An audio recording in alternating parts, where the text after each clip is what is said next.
Chapter 527. The northern wasteland and the eastern continent were separated by an ocean. Normally, the route would pass through the southern sea islands and enter the southern sea. The merchant ships in the southern sea would buy the goods from the east and sell them to the north, while the rest would be sent to the west by sea. The trade route would not pass through the northern wasteland. Su Len would have to open up a trade route himself if he wanted to get a share of the profits. The northern wasteland used to be desolate, with no human cities. There were only gnolls, kobolds, goblins, barbarians, and beastmen. These people would never trade with merchants. They were better at robbing. Now, the only way to open up a trade route was for the merchants of the northern wasteland to travel to the eastern continent. The distance from the northern wasteland to the eastern continent was quite far, and there were no human cities along the way. If Su Len wanted to open up a trade route, he would have to build a city here. The people he sent to scout the route had returned. Where are they now? Su Len asked immediately. Your Majesty, they are still in the city hall, the servant reported. Tell them to come see me. Yes, please wait for a moment. The servant left in a hurry. About a quarter of an hour later, Su Len saw this group of adventurers. These adventurers looked very tired. Their armor was full of scars, their hair was disheveled, and their faces were dirty. They looked travel-stained. Did you finish scouting the route? Su Len asked in a deep voice. Yes, Your Majesty. We followed the Red Sand River to the southeast. Along the way, we encountered the Jackalan tribe, the Orc tribe, the gnomes, the lizard men, and many other evil enemies.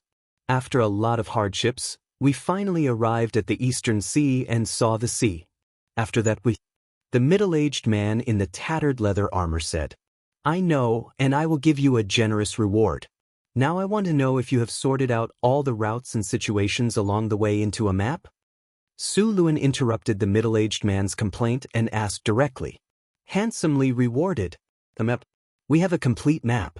Not only the route, but also some areas by the sea, the adventurer said happily after hearing Sullen's words. Where is the map? Let me see. Su Len said. That adventurer subconsciously took out a sheepskin map from his chest and handed it to Su Len. When Su Len took it, he seemed to realize that he didn't have the courage to take the map and could only look at Su Len with a conflicted expression. Su Len ignored the adventurers and opened the map. The map was very simple. After all, these people had never learned how to draw a map. The map looked like an abstract drawing. Luckily, the terrain of the northern wasteland was not complicated. They had already marked out the location of Northern Town and the Redwater River. They had also recorded the other routes. Some areas were even described with words.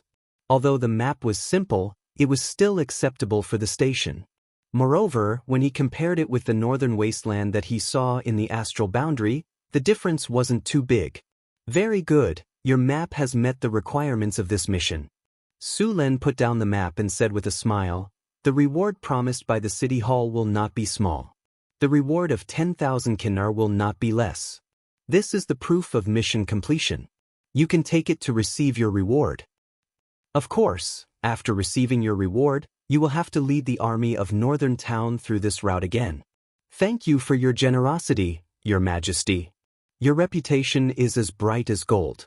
We are willing to lead the army again. After hearing the reward, these people's eyes were bloodshot, and they couldn't help but show excitement on their faces. Your Majesty, At this moment, the adventurers suddenly became a little hesitant. Su Len was a little confused. Do you have something to say? The adventurer gritted his teeth and finally seemed to make up his mind. Your Majesty, we want to change the reward. Change the reward? You think 10,000 kinar is too little? Su Len said calmly. What reward do you want? Your Majesty, we don't think your reward is too little. Hearing Sullen's words, the adventurer quickly explained, we want to change the 10,000 kinar to become citizens of Northern Town and distribute houses and land to us. Su Len smiled. You want to become citizens of Northern Town? Of course. That's 10,000 gold nars we're talking about. Even if the 5 of you split it evenly, you'll still get 2,000 gold nars each. That's enough for you to buy a manor in the Kingdom of Florence and live a wealthy life. Are you sure you want to exchange it for the citizens and land in Northtown City? The adventurers looked at each other and nodded heavily. Yes, Your Majesty. We are willing to become citizens of Northern Town. Very good. Then I announce that you can all become citizens of Northern Town. The people from the City Hall will come and help you with the household registration procedures. At the same time, your houses and land will also be distributed. However, you won't get the 10,000 kinnar, Sulin said in a deep voice. Thank you for your generosity. The adventurers bowed to Sulin and said respectfully. Sulin was a little emotional. These adventurers had been living in Northern Town for a year or two. After getting familiar with the city, they really wanted to become citizens of Northern Town. However, Northern Town had high requirements for citizens. Many of these adventurers couldn't pass the inspection. These people were willing to give up the 10,000 kinnar reward to become citizens of Northern Town, which surprised Sulin. He didn't expect the citizenship of Northern Town to be so precious. Sulin asked the guards to take the adventurers away. He then began to look at the map carefully. At the same time, he asked the army to form an advance party to clear all the obstacles on the road and prepare to build a city on the east coast. Sulin had to build a bridgehead on the east coast if he wanted to trade with the eastern continent. In addition, he had to clear the 15-kilometer area along both sides of the Red Sand River. Sulin planned to transport the goods by water. The caravans would also carry the goods from the Red Sand River to the ocean. It was faster and more efficient than land transportation. It would also save a lot of manpower and resources. This time, Sulin planned to arrange 2 ships for the advance party to record the hydrology of the Red Sand River. At the same time, he planned to build a large dock outside Northern Town to produce ships. There were a lot of trees in the northern wilderness, so it would not be a problem to build a ship. However, it would take some time to learn how to build a ship. In addition, he also needed to recruit enough sailors and navigators. Following Sulin's order, the army soon gathered. The 2 inland river boats were also ready. Chapter 528. There were more than 200 people in the expedition team. Among them, 50 were half-elf and half-human archers, 10 were drow scouts, 10 were half-elf rangers, 10 were dwarf defenders, 30 were barbarian warriors, 30 were centaur rangers, and the rest were all spear guards. Sulin had also arranged for some winged spellcasters to follow the expedition team. With the addition of transport personnel and construction workers, the total number of the expedition team was close to 1,000. Luckily, there were plenty of horses in Northtown City, so they could carry a lot of supplies. Otherwise, the expedition team would be even bigger. The expedition team's mission was to build a stronghold on the eastern coast. At the same time, they had to clear the surrounding wasteland monsters. Not only did they have to build a stronghold, but they also had to open up the entire Red Sand River. After all, water transportation was much better than land transportation. Even in the 21st century of his past life, sea transportation was still the cheapest way to transport large quantities of goods. If Sulin wanted to trade with the countries of the eastern continent, the Red Sand River had to be unobstructed. According to the map given by the adventurers, Northtown City was about 1,500 kilometers away from the estuary of the Red Sand River. With such a long distance, they had to set up some strongholds and transit stations along the way. Monsters were everywhere in the wasteland. Without a safe place to rest, the trade route would become very dangerous. At the same time, they had to set up transit stations to replenish all kinds of food supplies. A distance of 1,500 kilometers would require at least 5 stronghold transit stations. If this trade route was successfully opened, these stronghold transit stations along the way would soon become new towns and cities on this trade route. However, in order to accomplish all this, Sulin had to face a very difficult problem. Population.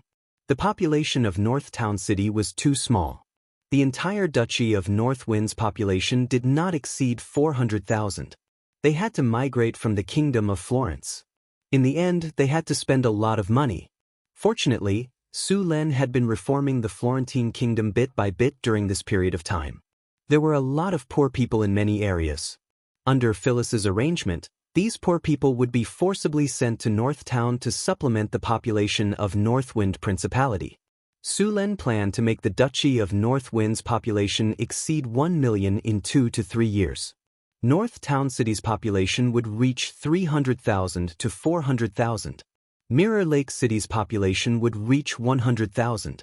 The new city would also have a population of 100,000. Because of the maple trees planted around the new city, Sulen named it Maple City. Of the remaining population, 200,000 would be arranged in the vast plains outside the city.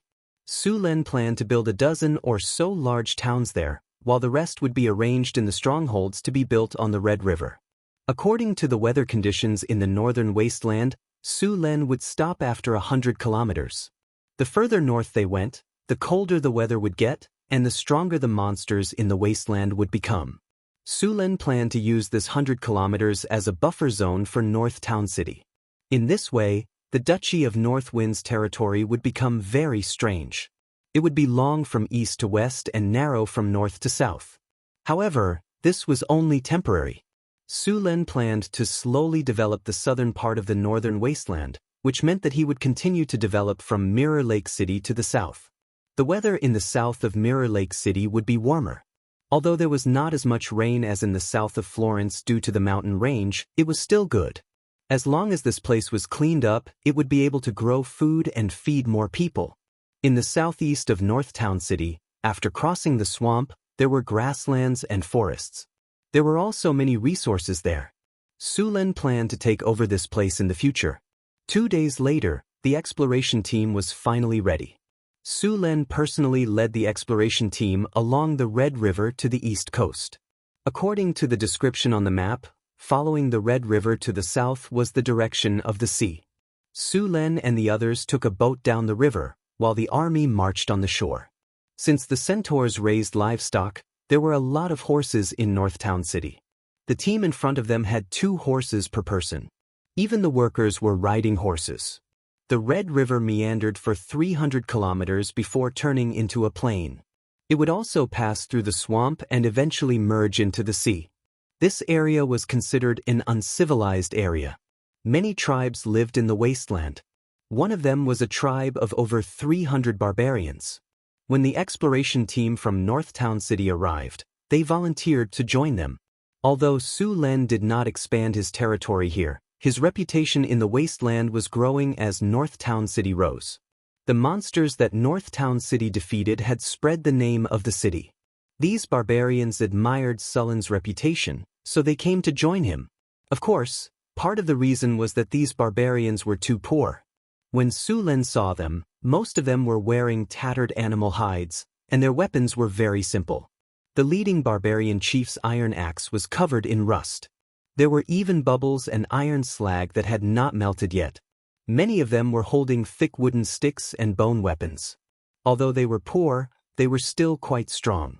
Sulen left 2 barbarians who were familiar with the area.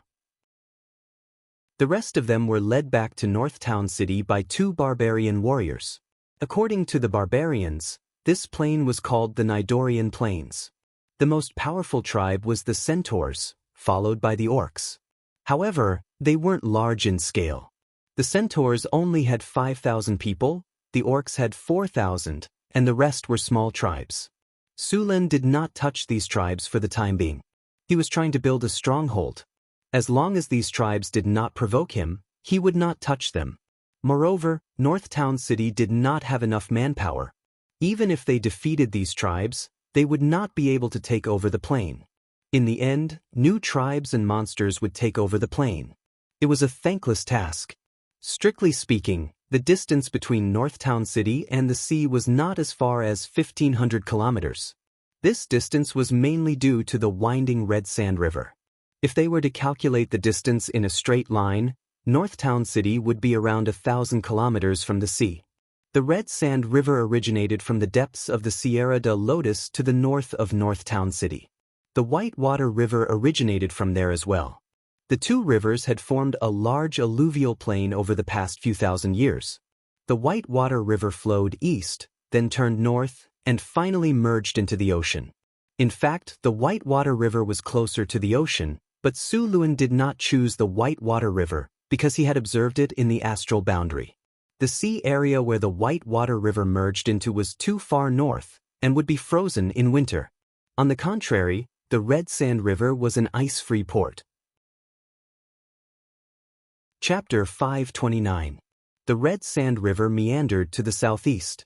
The further it went to the southeast, the smoother it became. The surface of the river also became wider. The speed of the boats had slowed down a lot. The boats in northern Town City were just ordinary inland sailing boats. Most of the time, they had to use oars to row the boats, so the quality of the boats was limited. Su Lin had already sent people to the coastal countries in the south to recruit more people before he came here. The inland sailing boats were still acceptable, but the boats used for ocean trade were not suitable. The environment of the ocean was too different from inland rivers. The wind and waves alone were incomparable to the ocean. Take Sullen's boat for example. If they went out to sea, not to mention running into a storm, a single wave could smash their boat into pieces. A powerful boat was necessary to carry out ocean trade. Northern Town City did not have many talented people who could build boats, and they did not even have a single boat worker. When the time came, they would have to recruit people from the south to build the boats. However, Su Lin did have some blueprints for the boats. If they followed the normal way to build a qualified boat, with the technology of Northern Town City, it would take them at least 2 years to build one. However, this was a world of magic. Su Lin could build a magical boat with the power of magic. Compared to ordinary boats, a magical boat was a deadly weapon. The cost of a magical boat was not cheap, but Su Lin could still afford to build one. Overall, the Red Sand River was relatively safe, but there were still some ignorant people who wanted to attack them. Then there was nothing else. Over 200 elite soldiers from Northern Town City could easily take down a city with 10,000 people, let alone a few tribes in the wasteland. The soldiers from Northern Town City easily wiped out 5 or 6 small tribes. The surrounding tribes were all trembling in fear. Some of them even started to migrate. As for the lizard men in the swamp, they even ran away when they saw the soldiers from Northern Town City.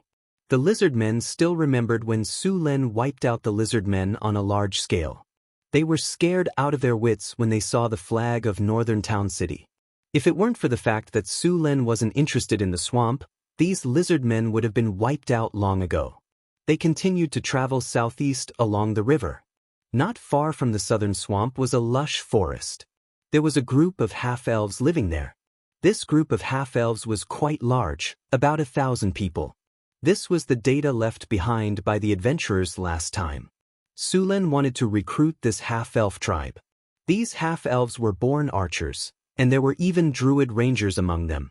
They were quite strong, and they were quite pleasing to the eye, but they did not join North Town City. The gnomes were the masters of the forest. The best way for Su Lin to subdue them was to rely on the nature oak. As long as Su Lin took out the nature oak tree, the half-elves would most likely choose to join Northern Fortress City. However, the half-elves refused to interact with him for now. Su Lin had to find a way to get to know them better. He planned to let the half-elves in his territory interact with the half-elves. The Red Sand River was already 300 meters wide. There were many tributaries that extended from the main river. This area had plenty of water, and there were many lakes around. The environment was quite good.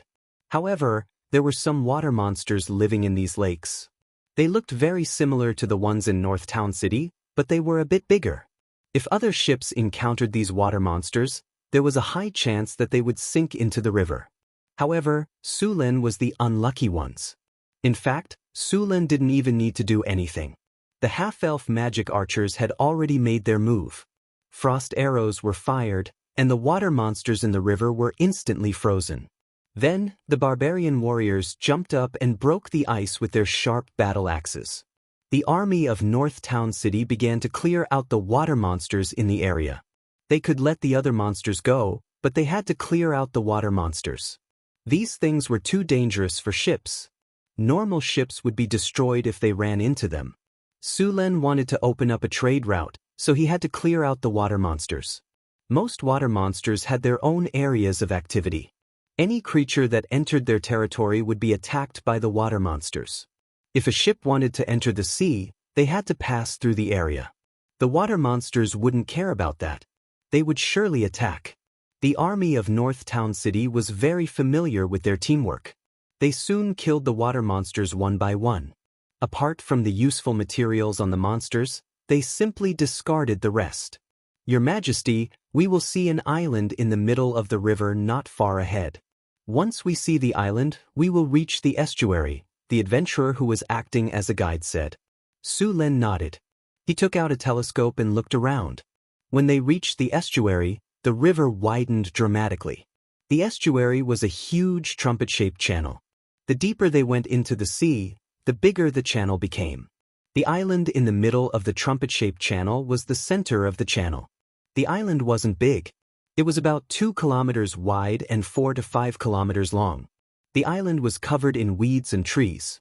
It was perfect for building a shipyard. The ship passed by the island in the middle of the river. After passing through the estuary, they could see the boundless sea. Seeing the sea for the first time in his life, Su Lin also felt a surge of excitement. Those soldiers and craftsmen who had never seen the sea before were even more astonished. These inland people couldn't imagine the vastness of the sea at all. Now seeing it with their own eyes, they were naturally shocked. Su Lin ordered the ship to dock. Everyone went ashore and prepared to set up a camp. At the same time, they had to unload the things they were carrying. Su Lin was planning to build a city by the sea to trade with the eastern continent. If it was successful, the city would become the most prosperous city in North Wind Principality for a while.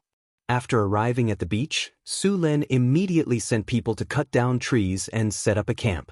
At the same time, he sent the army to search the area. Since they were planning to build a city, they had to clear out the dangers around. A large number of soldiers and workers were sent out. Soon, the workers began to cut down trees. Su Lin chose a flat area not far from the sea to set up a camp.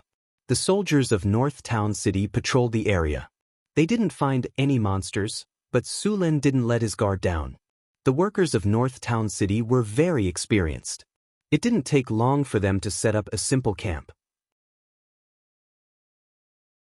Chapter 5:30. The sun gradually dimmed, and the Lady of Silver Moon slowly rose into the sky. The night had darkened. The craftsmen had gone to rest after a long day of hard work.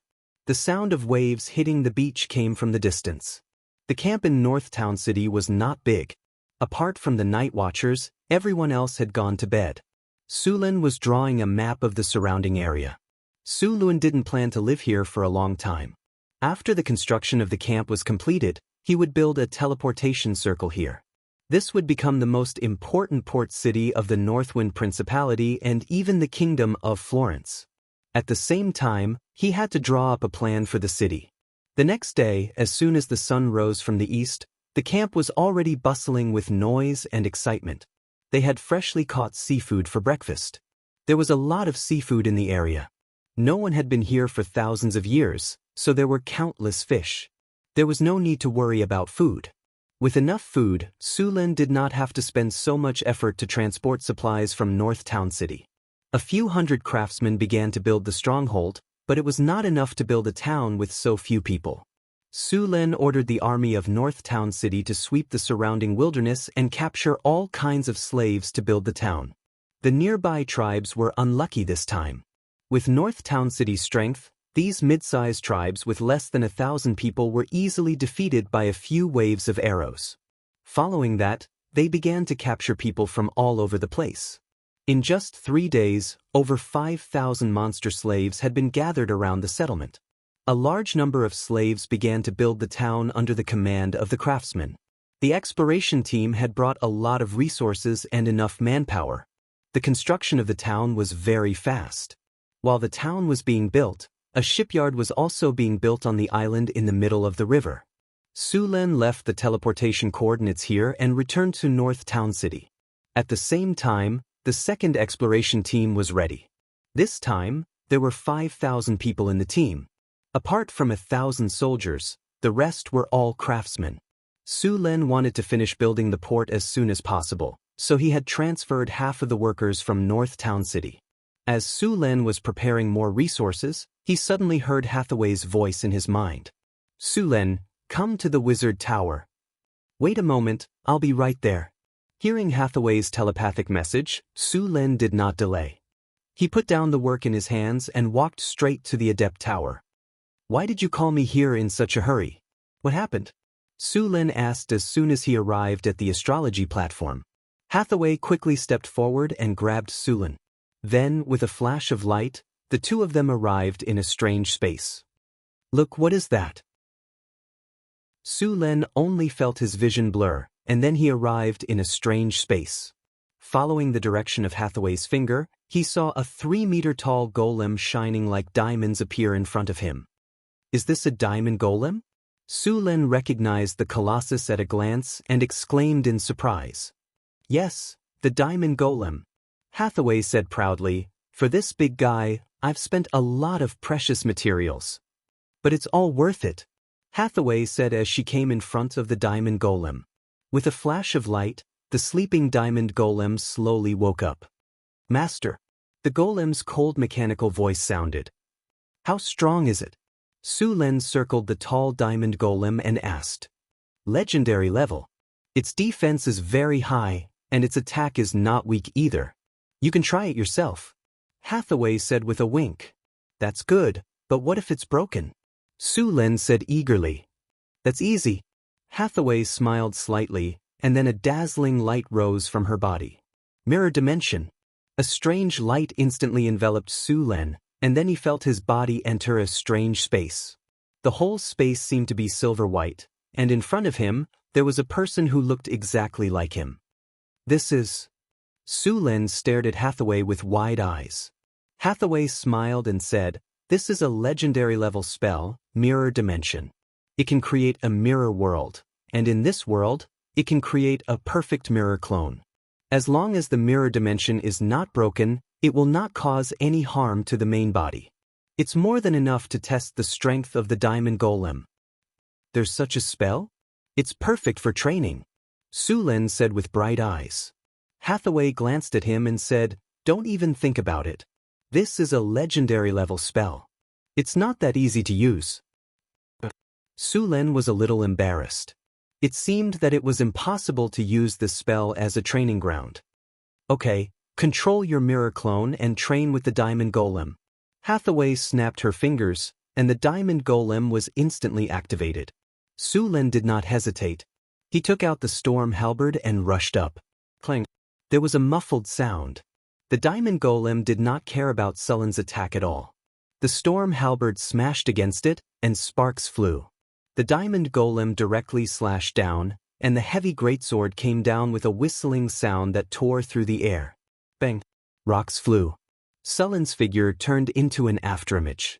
He dodged the diamond golem's attack and jumped to the side in an instant. What's going on? Why is the power of my weapon so much weaker?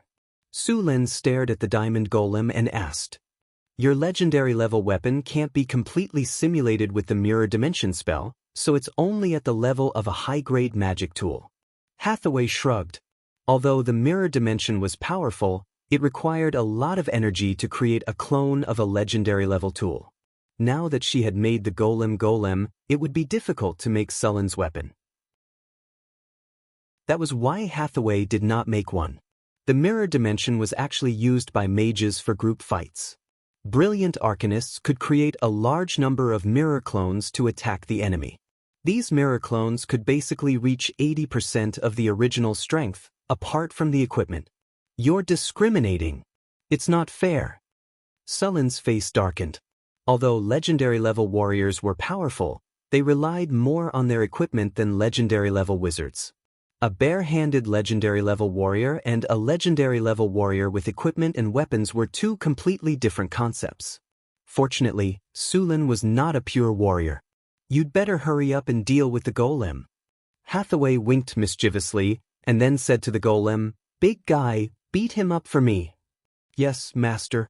The diamond golem said in a deep voice, and then rushed towards Su-Len with heavy steps. Chapter 5:31. Rumble. Su-Len's body burst out with dazzling lightning, instantly enveloping the storm battle halberd. The storm battle halberd once again swept across with endless lightning, smashing heavily on the diamond golem. Lightning flashed, and a clear wound finally appeared on the diamond golem. So King hard. Seeing the scratch, Sulin cursed, then hurriedly dodged the diamond golem sweep. His footsteps flashed, and he tried to circle to the side. Under normal circumstances, the diamond golem had 100 points of physical resistance, and was immune to most physical attacks with 100 points of strength. At the same time, it also had 100 points of resistance to cold, strong acid, lightning, and fire. It also had 100 points of magic resistance. In simple terms, any elemental damage below 100 points and magic damage below 100 points would have no effect on them. Sulin's attack could naturally break through the golem's defense, but it felt like using an axe to chop a rock. Greater haste. Greater mage armor. Greater deflection force field. Greater slow. At this moment, rays of light suddenly rose from Hathaway's body, instantly enveloping the diamond golem. The golem's speed instantly doubled. At the same time, an earthy yellow light appeared on Sulin's body. Sulin's body seemed to sink into mud, and his speed suddenly decreased. A strong wind blew, and the diamond golem wielding its heavy sword instantly appeared in front of him. Sulin only had time to block with the storm battle halberd. With a muffled clang, Sulin's body was directly sent flying a few meters away. "You're cheating!" Sulin exerted force on his feet and said as he steadied himself. "The diamond golem is a wizard's trump card. It's normal for it to be buffed with spells." Hathaway squinted her eyes and said with a smile, looking like a little fox. Sulin was speechless. Sulin did not have time to refute. The diamond golem rushed up again, swinging its great sword quickly. "You really think you can defeat me like this?" Sulin's storm battle halberd swept across, and the powerful force made the diamond golem retreat slightly. Lightning spear. The dazzling lightning burst out in an instant. The storm halberd in Sulin's hand had completely turned into a weapon composed of lightning. Superior cat's elegance. High-level barbaric bull's strength. Advanced insight. Greater haste. In an instant, Sulin's figure disappeared from where he stood. In the next second, he appeared on the other side of the diamond golem and slashed down with his storm halberd. Bang! Endless lightning erupted from his body, and Sulin's power was completely unleashed. The astonishing power tore through the air, accompanied by a bolt of lightning that seemed to tear through space. The storm war halberd viciously slashed towards the diamond golem in front of him. Crack! A crisp sound rang out as a crack appeared on the diamond golem's originally hard and smooth body. This crack gradually expanded, and then, with a bang, a palm-sized hole appeared on the diamond golem's body. "It's really hard, but I still smashed it." Sulin's figure disappeared again. At the same time, the giant sword in the diamond golem's hand suddenly swept across, and the strong wind all hit Sulin's position just now. After using his full strength, Sulin's figure accelerated again, and with the help of Blink, he completely disappeared in a flash. Sulin continued to attack, and afterimages appeared around him. The diamond golem kept attacking, but it had no effect. This kind of fighting style was something that even legendary rogues who were proficient in shadow travel could not do. Although they could escape into the shadows, they could not completely disappear. Even shadow travel had limitations. The number of times a rogue could use shadow travel was limited, and it could not be used in places without shadows. After using his full strength, Sulin fought to his heart's content. In a short period of time, a large number of scars appeared on the diamond golem's body. The originally crystal-like body became bumpy and full of cracks. Thunder Fury Slash. A bolt of lightning appeared, and the powerful lightning power turned into a blue chain, instantly blocking the diamond golem's movement. "It's over!" Sulin shouted and slashed the storm battle halberd at the diamond golem's head. With a flash of dazzling lightning, the tall diamond golem in front of him was instantly divided into two parts. Boom! The huge diamond golem fell to the ground in an instant, and the originally hard diamond shattered into countless pieces in an instant. Although the storm battle halberd mirror projection was only at the level of a high-grade magic weapon, the diamond golem could not withstand this kind of attack after being blessed with many spells and Sullen's abnormally powerful strength. As the diamond golem was completely destroyed, the diamond golem, which had been shattered into countless pieces, quickly turned into a fluorescent light and disappeared. Clap, clap, clap. A burst of crisp and pleasant applause sounded, and Hathaway said with a look of amazement, "What a wonderful performance! Such a powerful diamond golem was torn apart by you. Don't think that I'll forgive you just because you praise me. Tonight, I'll teach you a good lesson and let you have a taste of the lightning spear." Su Lin waved his hand and dispersed the lightning. "HMPF, you're lucky this time. I still haven't given the diamond statue a fighting ability. Wait until I give it to him, then you'll know how powerful he is." Hathaway snorted. She then waved her hand lightly, and the mirror image space in front of her shattered into countless pieces in an instant like a mirror. Su Lin and Hathaway's figures instantly appeared on the astrology platform, and the diamond golem also appeared beside Hathaway. Looking at the tall and burly diamond golem, Su Lin nodded slightly. Although he had been suppressing the diamond golem in the battle just now, this did not mean that the diamond golem was weak. After all, Sullen's strength was already at the high legendary level, and his character level had reached level 30. For this diamond golem to be able to withstand his full power for so long, it was already very powerful. "How many of this thing are you going to produce?" Su Lin asked. "2. The cost of building a diamond golem is a bit high, so 2 is more than enough. Next, I'm going to try to build other golems." Hathaway let the diamond golem go back to standby. Although the diamond golem is powerful, it also has its flaws. It doesn't have magic attacks, and it's not very effective against some special enemies. The golem army not only requires strength, but also cooperation. There's going to be a lot of money to burn next. Hearing Hathaway's figure, Su Lin couldn't help but click his tongue. The diamond golem was the lowest cost among the legendary golems. For example, the arcane guard cost at least 2 million kinar, and the magic breaker was even more expensive. Chapter 5:32. The second batch of explorers was about to depart. Su Lin summoned Boulder back from Maple City and asked him to lead the explorers to the East Coast. Last night, Su Lin severely taught Hathaway a lesson and made her beg for mercy under his thunder spear. He went in and out 7 times and killed all of them. When Su Lin woke up the next day, there was a hubbub outside. Su Lin carefully removed several warm and fragrant bodies beside him. He simply washed and went out. Outside, Su Lin saw Boulder and the caravan of North Town coming back with him. Boulder had sent a batch of shipwrights from the Kingdom of Florence to North Town. Boulder brought back a lot of people. The construction of Maple City was still going on, so they couldn't transfer too many people. However, the caravan brought back a lot of slaves from the Kingdom of Florence. These slaves were chained up in groups of 10. They were thin and skinny, and their skin was a lot darker. They looked shorter than the people in North City. "Where did you buy these slaves? They don't look like Northerners." Su Lin looked at the people in front of him and said.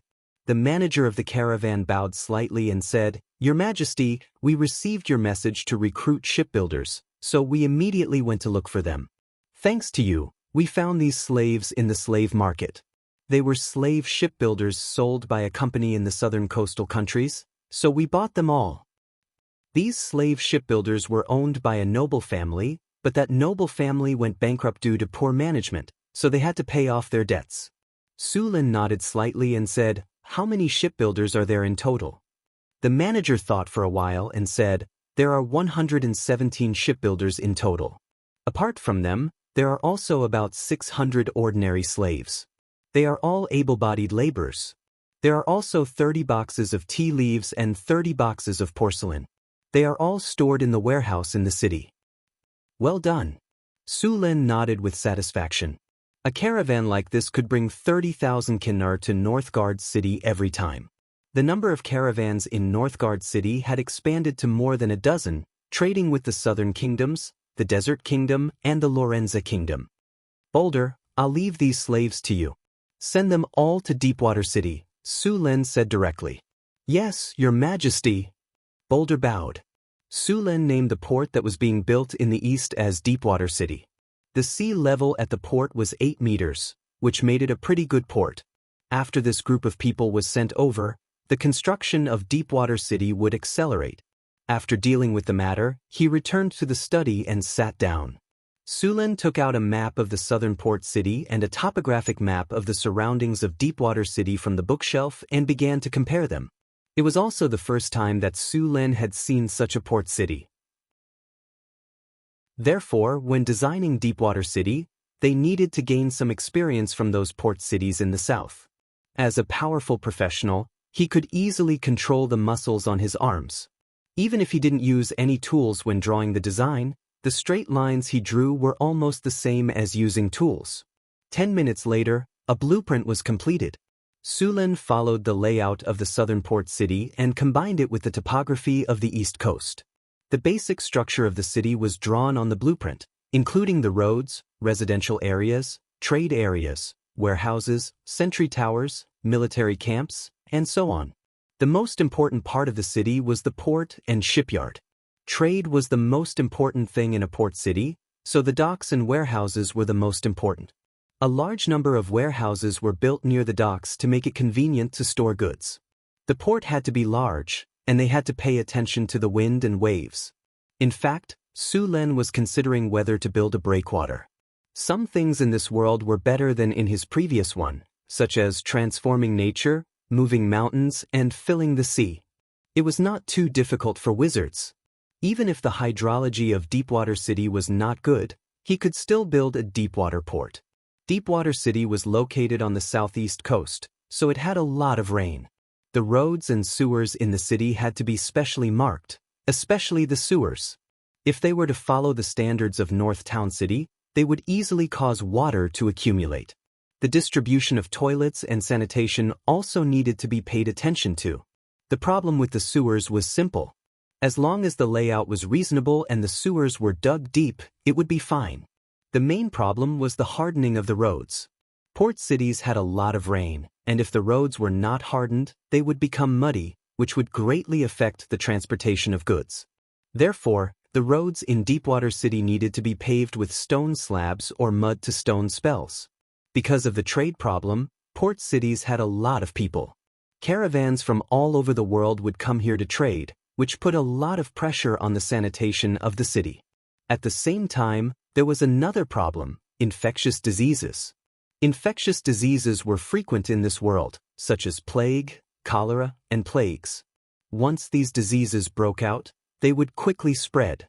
The soldiers in North Town City were fine because they were healthy and had strong immune systems. However, ordinary people were not.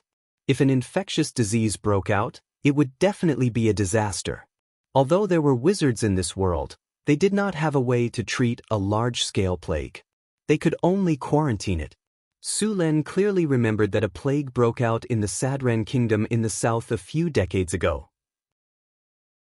In just 2 months, it spread to the Genoa port in the west of the continent and then to the Kingdom of Kerbal. In just a few months, it had swept across half of the continent. It was said that some small cities were turned into ghost towns. After designing the roads, Su Lin began to design the other areas in the city. In addition to the roads in the city, they also needed to design a road that led directly to the port. This road would need at least 8 carriages to transport goods. At the same time, the land in the port area needed to be leveled, and the warehouses and berths for the ships needed to be designed. Su Lin designed the port, the warehouses, and the berths according to the southern port cities. After all, they had been a port city for hundreds of years. The design of the port and the berths were very perfect.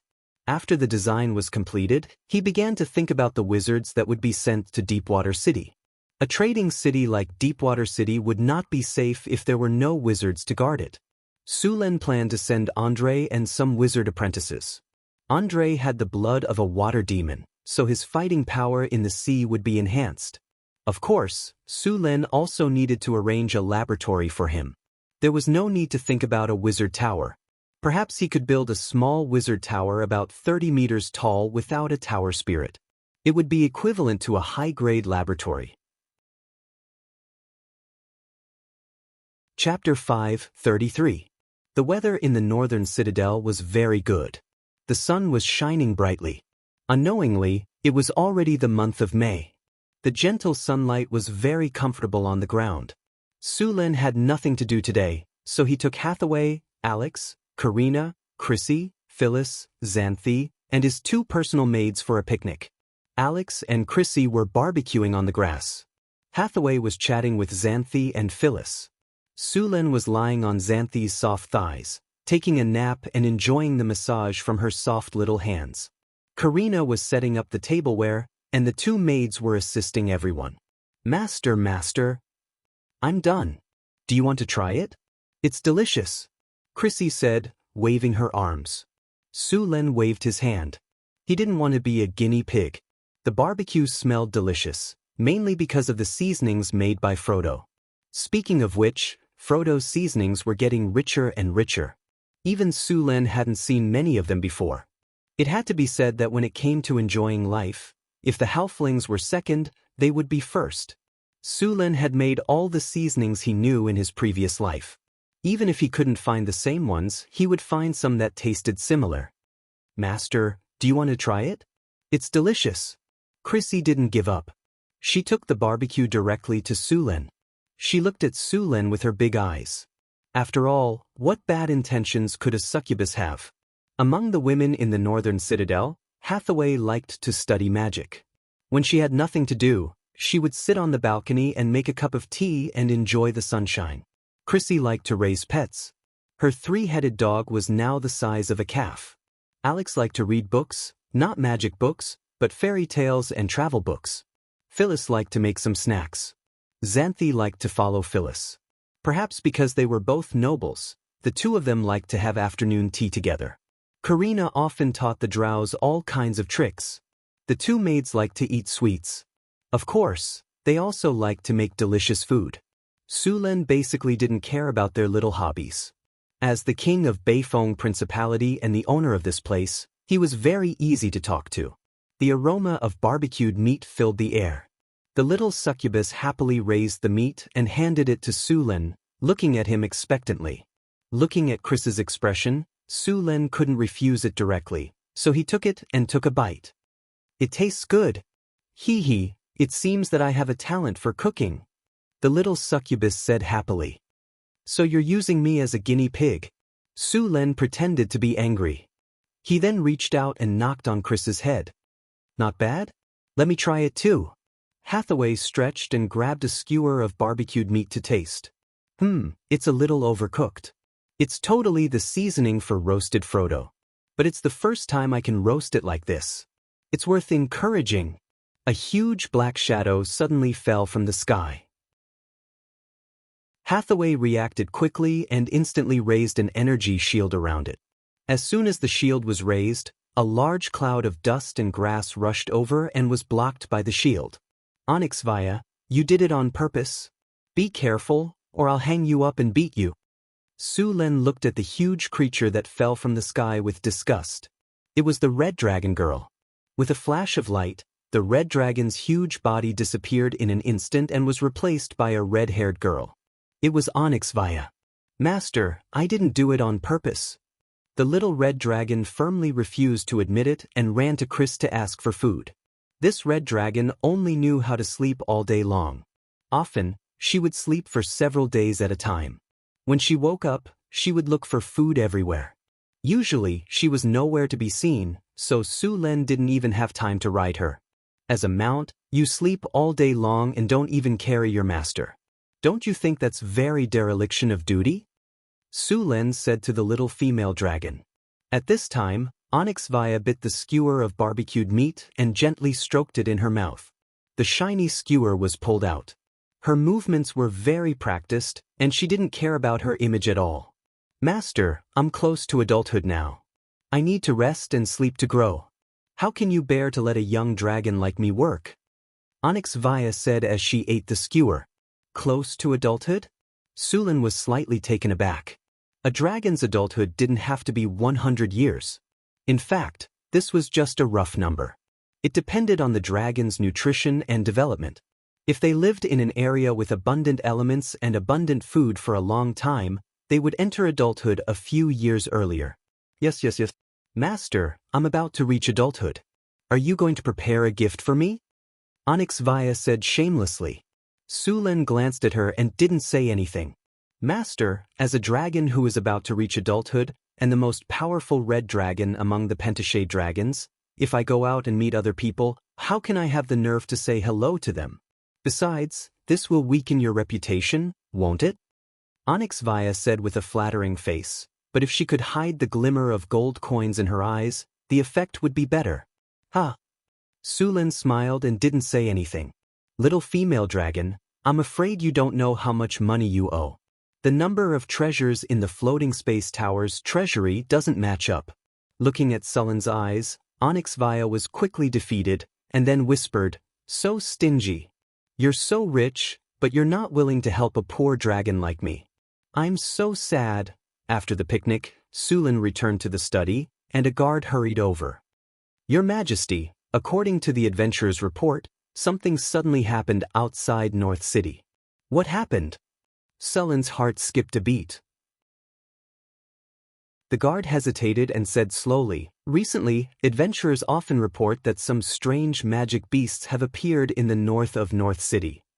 They look a bit like ordinary beasts, but there are some changes in their appearance.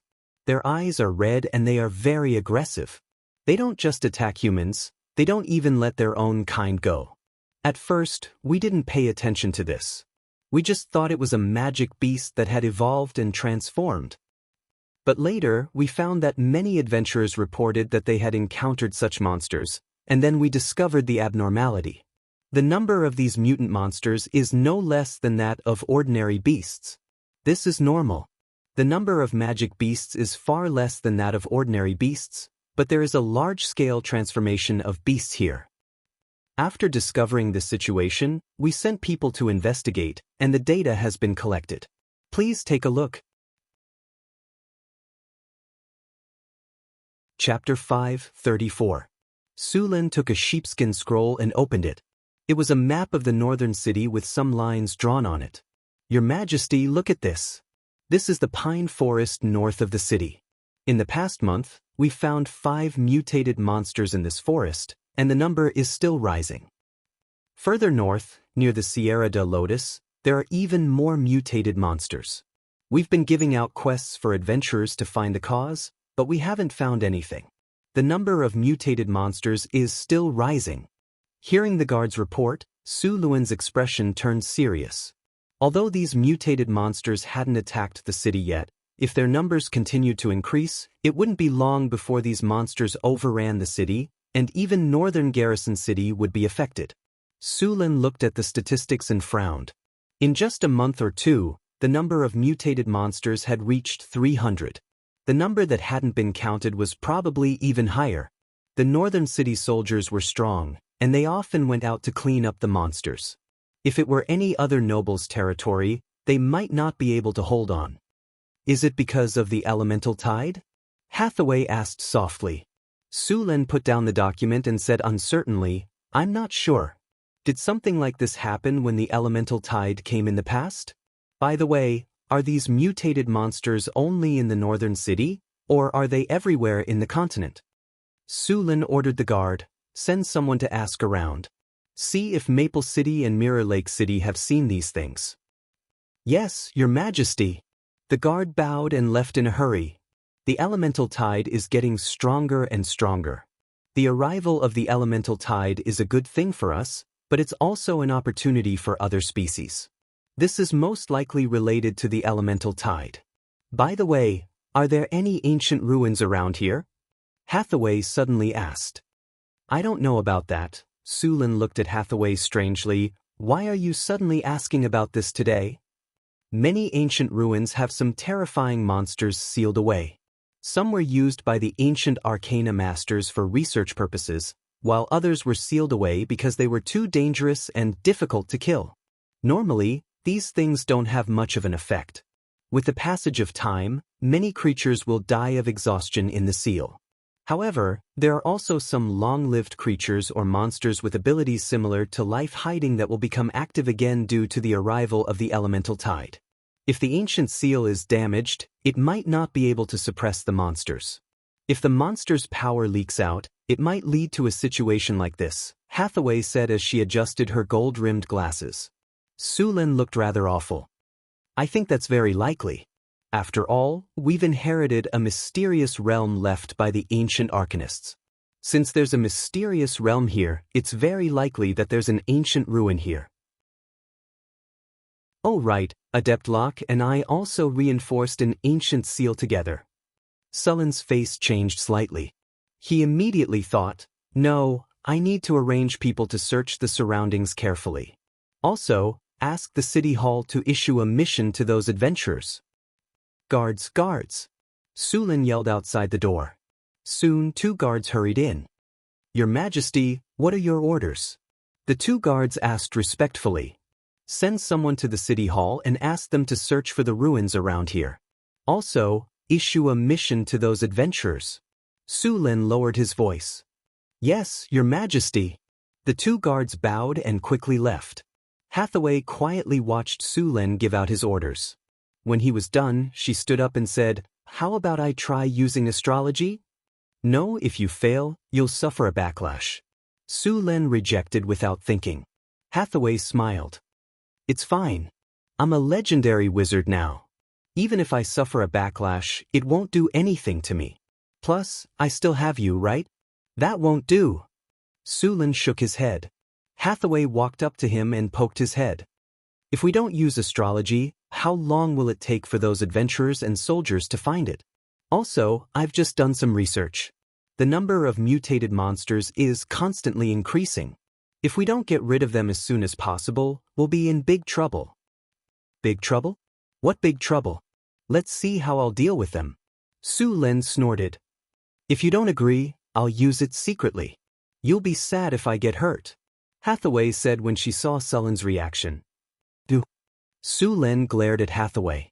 He knew he had to agree, so he nodded. All right, you can use astrology, but I have to be by your side.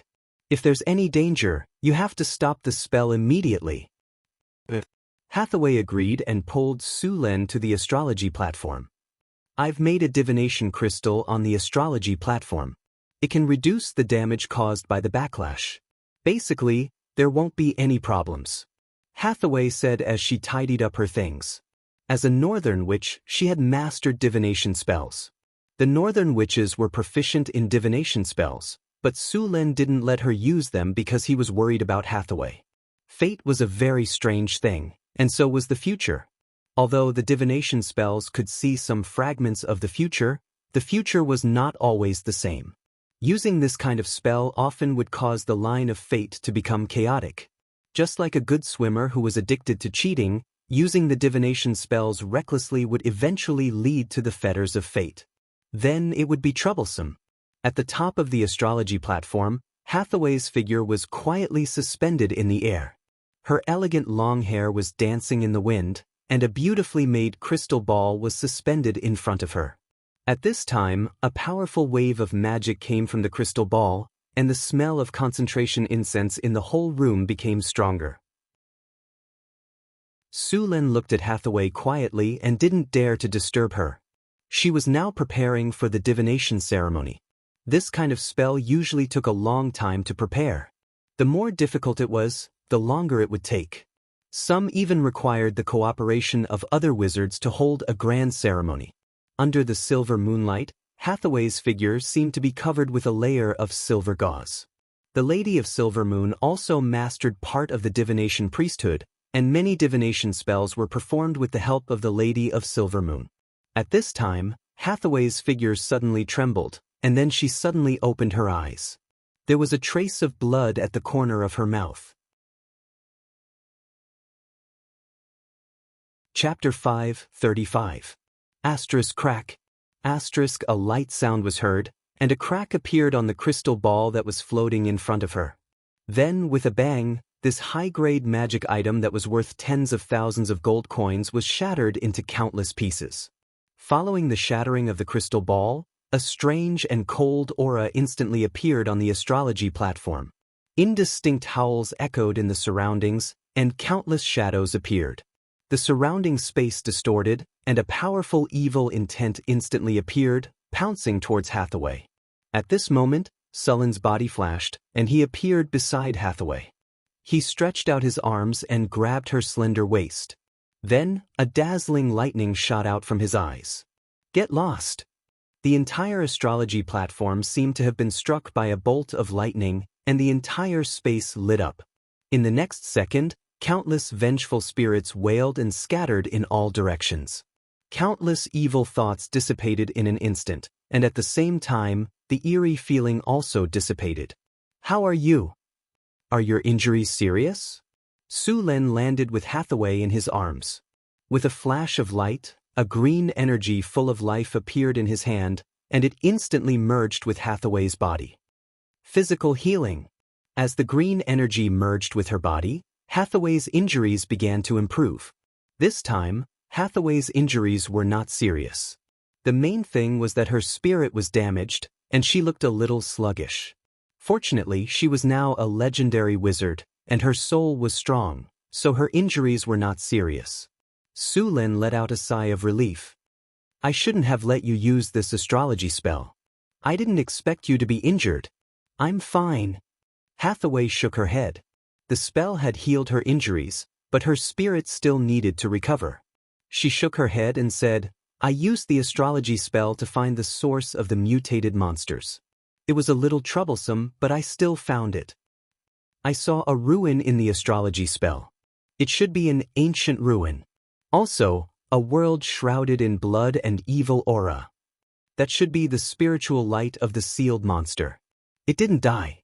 Instead, it used the power of the elemental tide to revive itself. The ancient formation that originally sealed it has been severely damaged.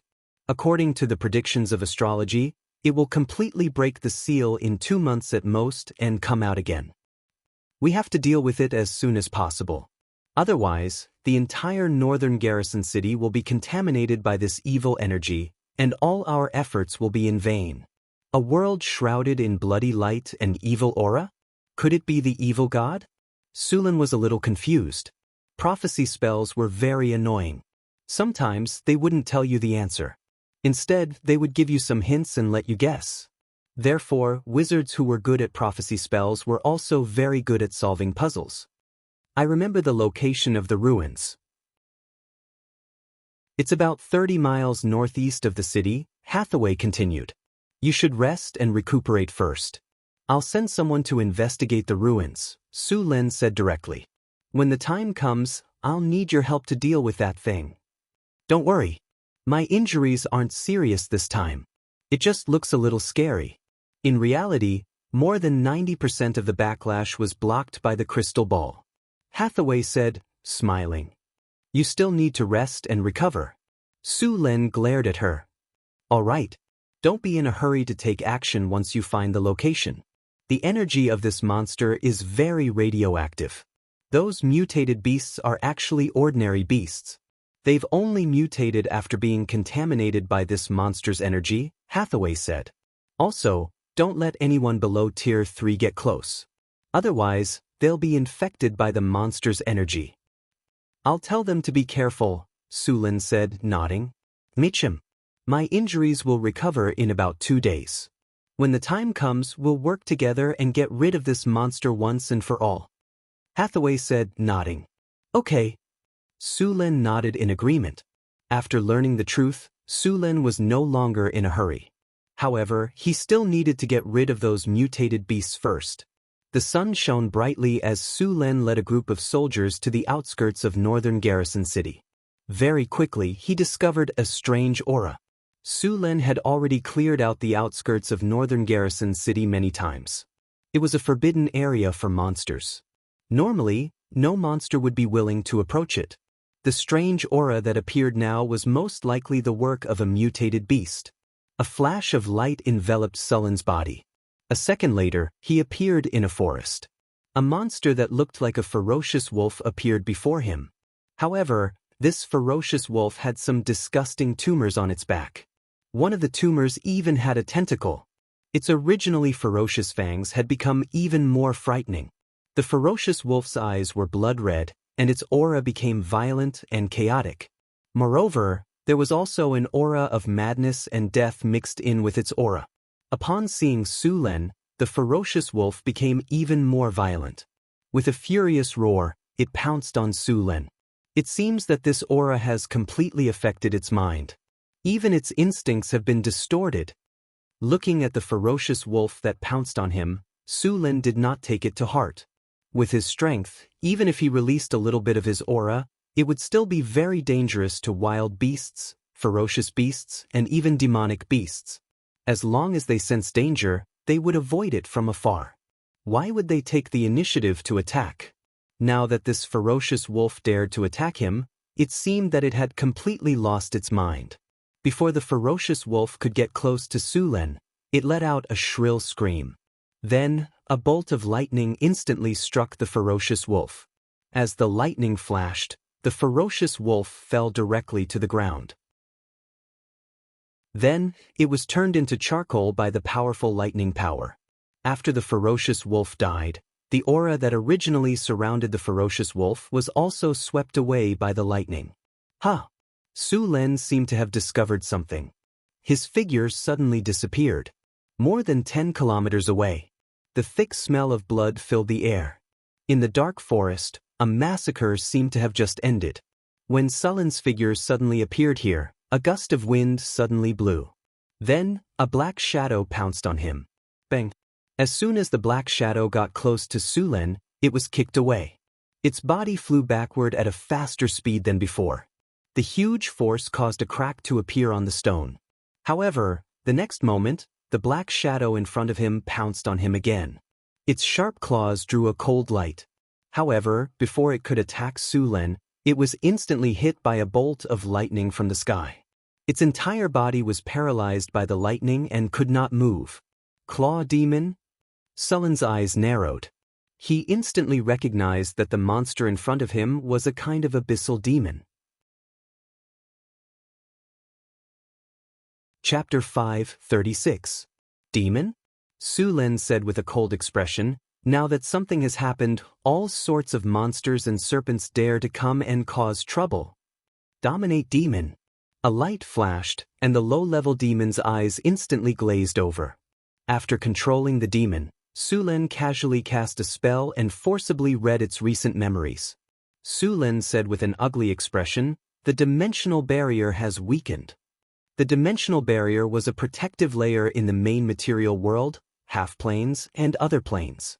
With this protective layer, the demons from the abyss would find it difficult to enter this world. The stronger the dimensional barrier, the more difficult it would be to enter. Even if the demons came to the main material world, their power would be suppressed. This invisible protective barrier mainly targeted the existence of the gods. If the energy level was too high, it would be naturally rejected when entering the material plane. This was also the main reason why the gods and demon lords could not descend into the world. In order to avoid this rule, most of the gods used divine power to enter the material plane, while the demons used soul projection. Su Len had just received news from the demon that the dimensional barrier of this world had begun to weaken. This was not good news. Neither the demons from the abyss nor the devils from Bator would give up the opportunity to harvest the soul crystals in the main material world. The arrival of the elemental tide brought a lot of benefits, but also a crisis. The world of demons belonged to the lower planes, including the abyss, Bator, and the dark abyss.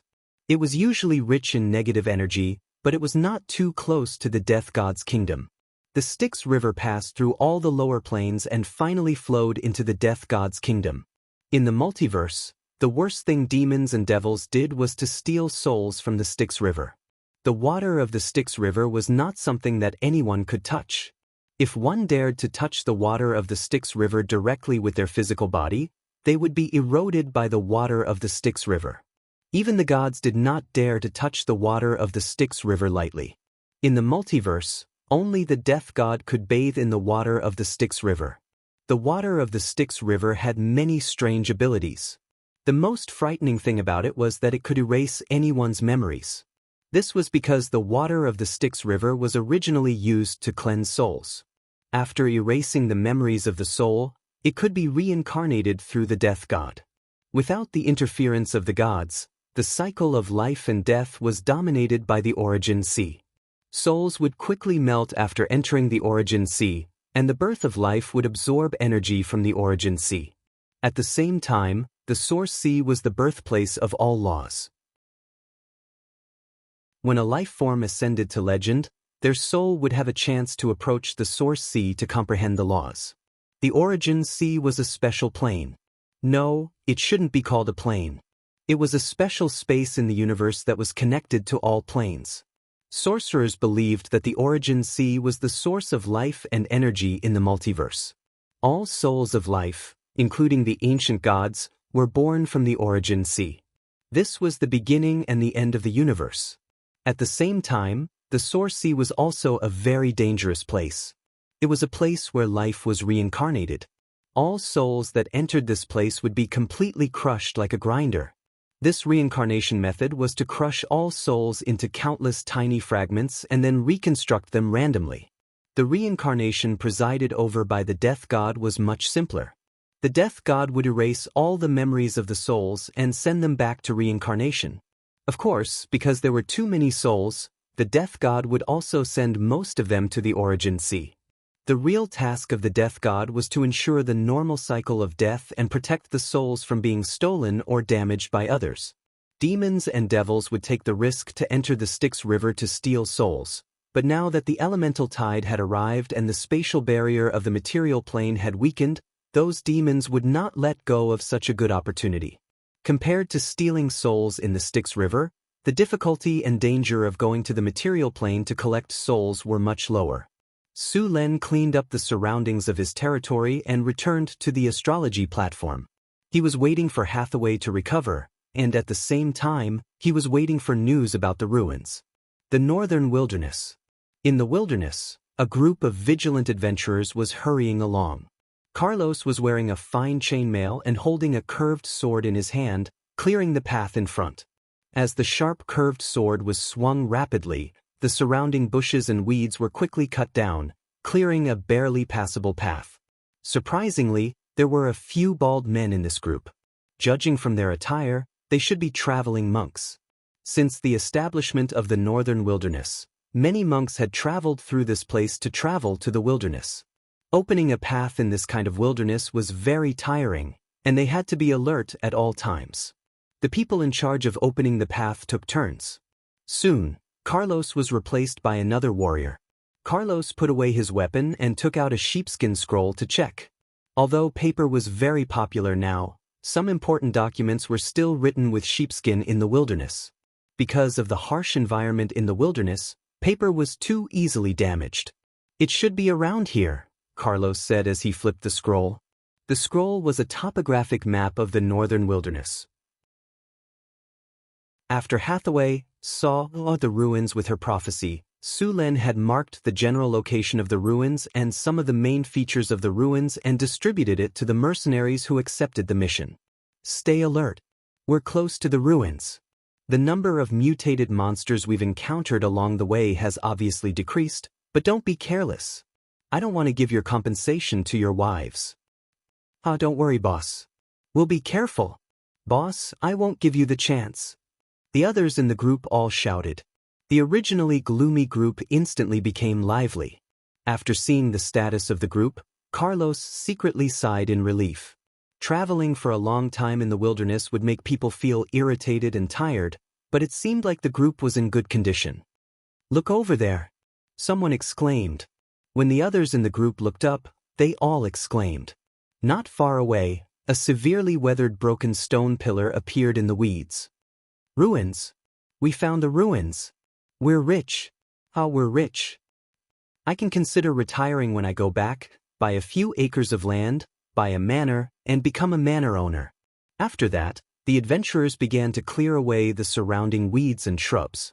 As the weeds were cleared away, more and more ruins appeared before their eyes. There were broken stone pillars, heavily weathered statues, and stones that had long been indistinguishable. Everything here showed that this was a ruin that had existed for a long time. Chapter 537. Carlos looked around. Only a corner of the ruins in front of him could be seen, and most of it seemed to be hidden. There were bushes and lush trees all around. Other than the part they found, there were no other ruins. He had encountered this situation before. Some ruins were protected by a layer of magic, and only by breaking this layer of magic could they enter. It was best to have the help of a spellcaster, or they would not even be able to enter. Some ruins were also protected by magic, but it seemed that the magic had been damaged due to the passage of time or some other reason. These ruins would only appear at a specific time, and when the time passed, they would be covered by magic again. Some ruins were partially exposed, and the other parts were still covered by magic. Of course, most of the ruins were not protected by magic at all, but the valuable things in these ruins had been cleaned out by countless adventurers. There were also some that were buried and needed to be excavated. There were many such ruins in the northern wastelands and deserts, but they were not easy to find. Obviously, the outer layer of magic of the ruins in front of them was not completely destroyed. Carlos was a little disappointed. He had originally wanted to search the secret realm when he received the mission from the city hall. It should be known that the wizards would give a good reward if they sold the things in good condition in the secret realm. He did not pay much attention to the city hall's warning that the ruins were dangerous and that they would report it immediately after discovering it. In his opinion, the city hall wanted to scare them because they wanted the things in the ruins. As for the dangers in the ruins, these adventurers knew very well that as long as they were careful, there would not be any big problems. After all, the magic equipment here had basically lost its effectiveness after thousands of years. Be careful! A cry of alarm sounded. All of a sudden, a dense fog appeared in the surroundings and spread rapidly. In the fog, some black shadows quickly pounced on them. The sudden change caught these adventurers off guard, and a few of them were killed directly before they could react. It's a mutant monster, everyone be careful. Quick, get close. Be careful of their sneak attack. Under the cover of the fog, the mutant monsters quickly launched attacks, constantly attacking the adventurers. In a short time, the situation became very dangerous. Be careful, retreat. Carlos roared and rushed forward. The two scimitars in his hands exuded a chilling aura. He waved them like a windmill and slashed at the mutant monster. Blood flew everywhere as a howl sounded out. Following this, countless saber lights flashed out, and 10 or so gashes appeared on the mutated monster's body, and one of its claws was cut off. Carlos had no intention of letting it go. His figure flashed and rushed up again. A sharp blade light flashed, and the mutated monster's huge head was chopped off. Only then did Carlos breathe a sigh of relief. Even he could not sustain such a high-intensity outburst for a short period of time. Although he had successfully killed one of the mutated monsters, the situation he was facing did not improve at all. More and more mutated monsters were rushing over from the fog. Let's go! Seeing this, Carlos's expression changed greatly, and he immediately shouted for retreat. The surrounding adventurers did not hesitate and immediately retreated. Blazing sun style. A warrior monk clasped his hands together, and in the next second, a dazzling flame erupted from his body. A violent explosion sounded out, and the scorching flames were filled with a holy aura. A mutated monster was directly sent flying, and the flames continued to burn its body. Black blood slowly seeped out of its head and ears. Evidently, it was not going to survive. The surrounding fog also dispersed a little. Another warrior heavily slashed down, killing a mutated monster. Then, without taking a breather, he immediately rushed out. Charge! A dwarf covered in steel armor rode a strong male goat and rushed out, waving the axe in his hand. A few adventurers immediately followed. Expeditious steps. Gale potion. Seeing that the situation was urgent, Carlos directly opened a bottle of light red potion and had the dwarf gulp it down. A bitter taste instantly filled his mouth, and a powerful force instantly entered his body. Carlos's originally very fast speed once again rose to another level. The scimitar in his hand danced even faster, and the charging mutated monster was directly cut into 10 or so pieces. There were a lot of mutated monsters in the fog. They had a total of 18 people in this operation, including 2 warrior monks, a dwarf ram knight, 3 rogues, 2 rangers, and 5 warriors. Although the city hall indicated that the danger level of this mission was 5 stars, they did not take it to heart. Although these people were few, the whole team was made up of experienced adventurers. Even if they faced enemies more than 3 times their number, they could easily deal with them. But this time, the number of enemies was too much. You guys retreat first. I'll cover the rear. Another warrior monk saw that the situation was urgent. If they did not escape as soon as possible, they would probably be completely surrounded and killed here. Sunlight burst. Phoenix flame. A dazzling light burst out in an instant, and then infinite flames appeared from his body, instantly turning into a circle of flames that rushed in all directions. Wherever it passed, all the fog dissipated, and even the mutated monsters hiding in the fog were burned to ashes. The surrounding bushes and weeds were cleared in an instant. The figure of the warrior monk suddenly soared into the air, kicking out a series of afterimages in midair. Then, the gravel flew out like a cannonball. The chi energy attached to the gravel caused cracks to appear on the gravel tens of meters away. Although those mutated monsters were strong, several of them were killed in an instant under the warrior monk's attack, and a path was opened at once. Let's go! Seeing the passage that appeared, the surrounding adventurers did not hesitate at all. They waved their swords and rushed directly to the gap. In the face of crisis, these people burst out with powerful strength in an instant. Diamond body. After seeing everyone rushing up, the warrior monk did not dare to delay. Although the strength of a mutated monster was not strong, a large number of them could still exhaust him here. Wind step. The warrior monk shouted in a low voice, and his body was like a tornado, rushing out in an instant. The surrounding mutated monsters could not stop him at all. The warrior monk stepped on these mutated monsters with the tip of his foot. Let's go! The warrior monk's figure shot out from the crowd, and he said with a dignified expression, "Let's leave here first. Find a safe place to inform Northern Town City. The problem here is not something we can solve." Chapter 5:38. Carlos was very excited. Although the battle was short, they had suffered a lot of casualties. He had no time to regret it. He had to send the news back as soon as possible. His brothers had suffered a lot of casualties, and they needed a lot of money as compensation. The battle just now had caused quite a commotion. It was very likely that other adventurers would notice them. Whoever completed the quest first would get all the rewards. If they were late, they might not even get a single copper coin. We need to hurry. We can't let others get ahead of us. Carlos said as he rubbed his head. No matter what, we have to be the first to send the news back. We have suffered a lot this time. Many of our brothers have died. We need this money to send them back as compensation. This is the only thing we can do to help them. Boss, we know what to do. A warrior said.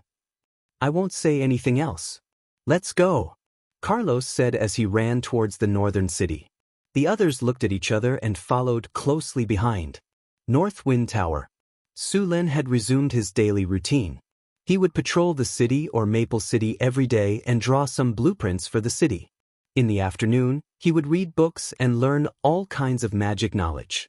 As a wizard, Sulen needed to learn a lot of knowledge. Luckily, he had the ability, Sage, which allowed him to learn very quickly. Otherwise, the knowledge would be enough to give him a headache. The construction of Maple City had been completed.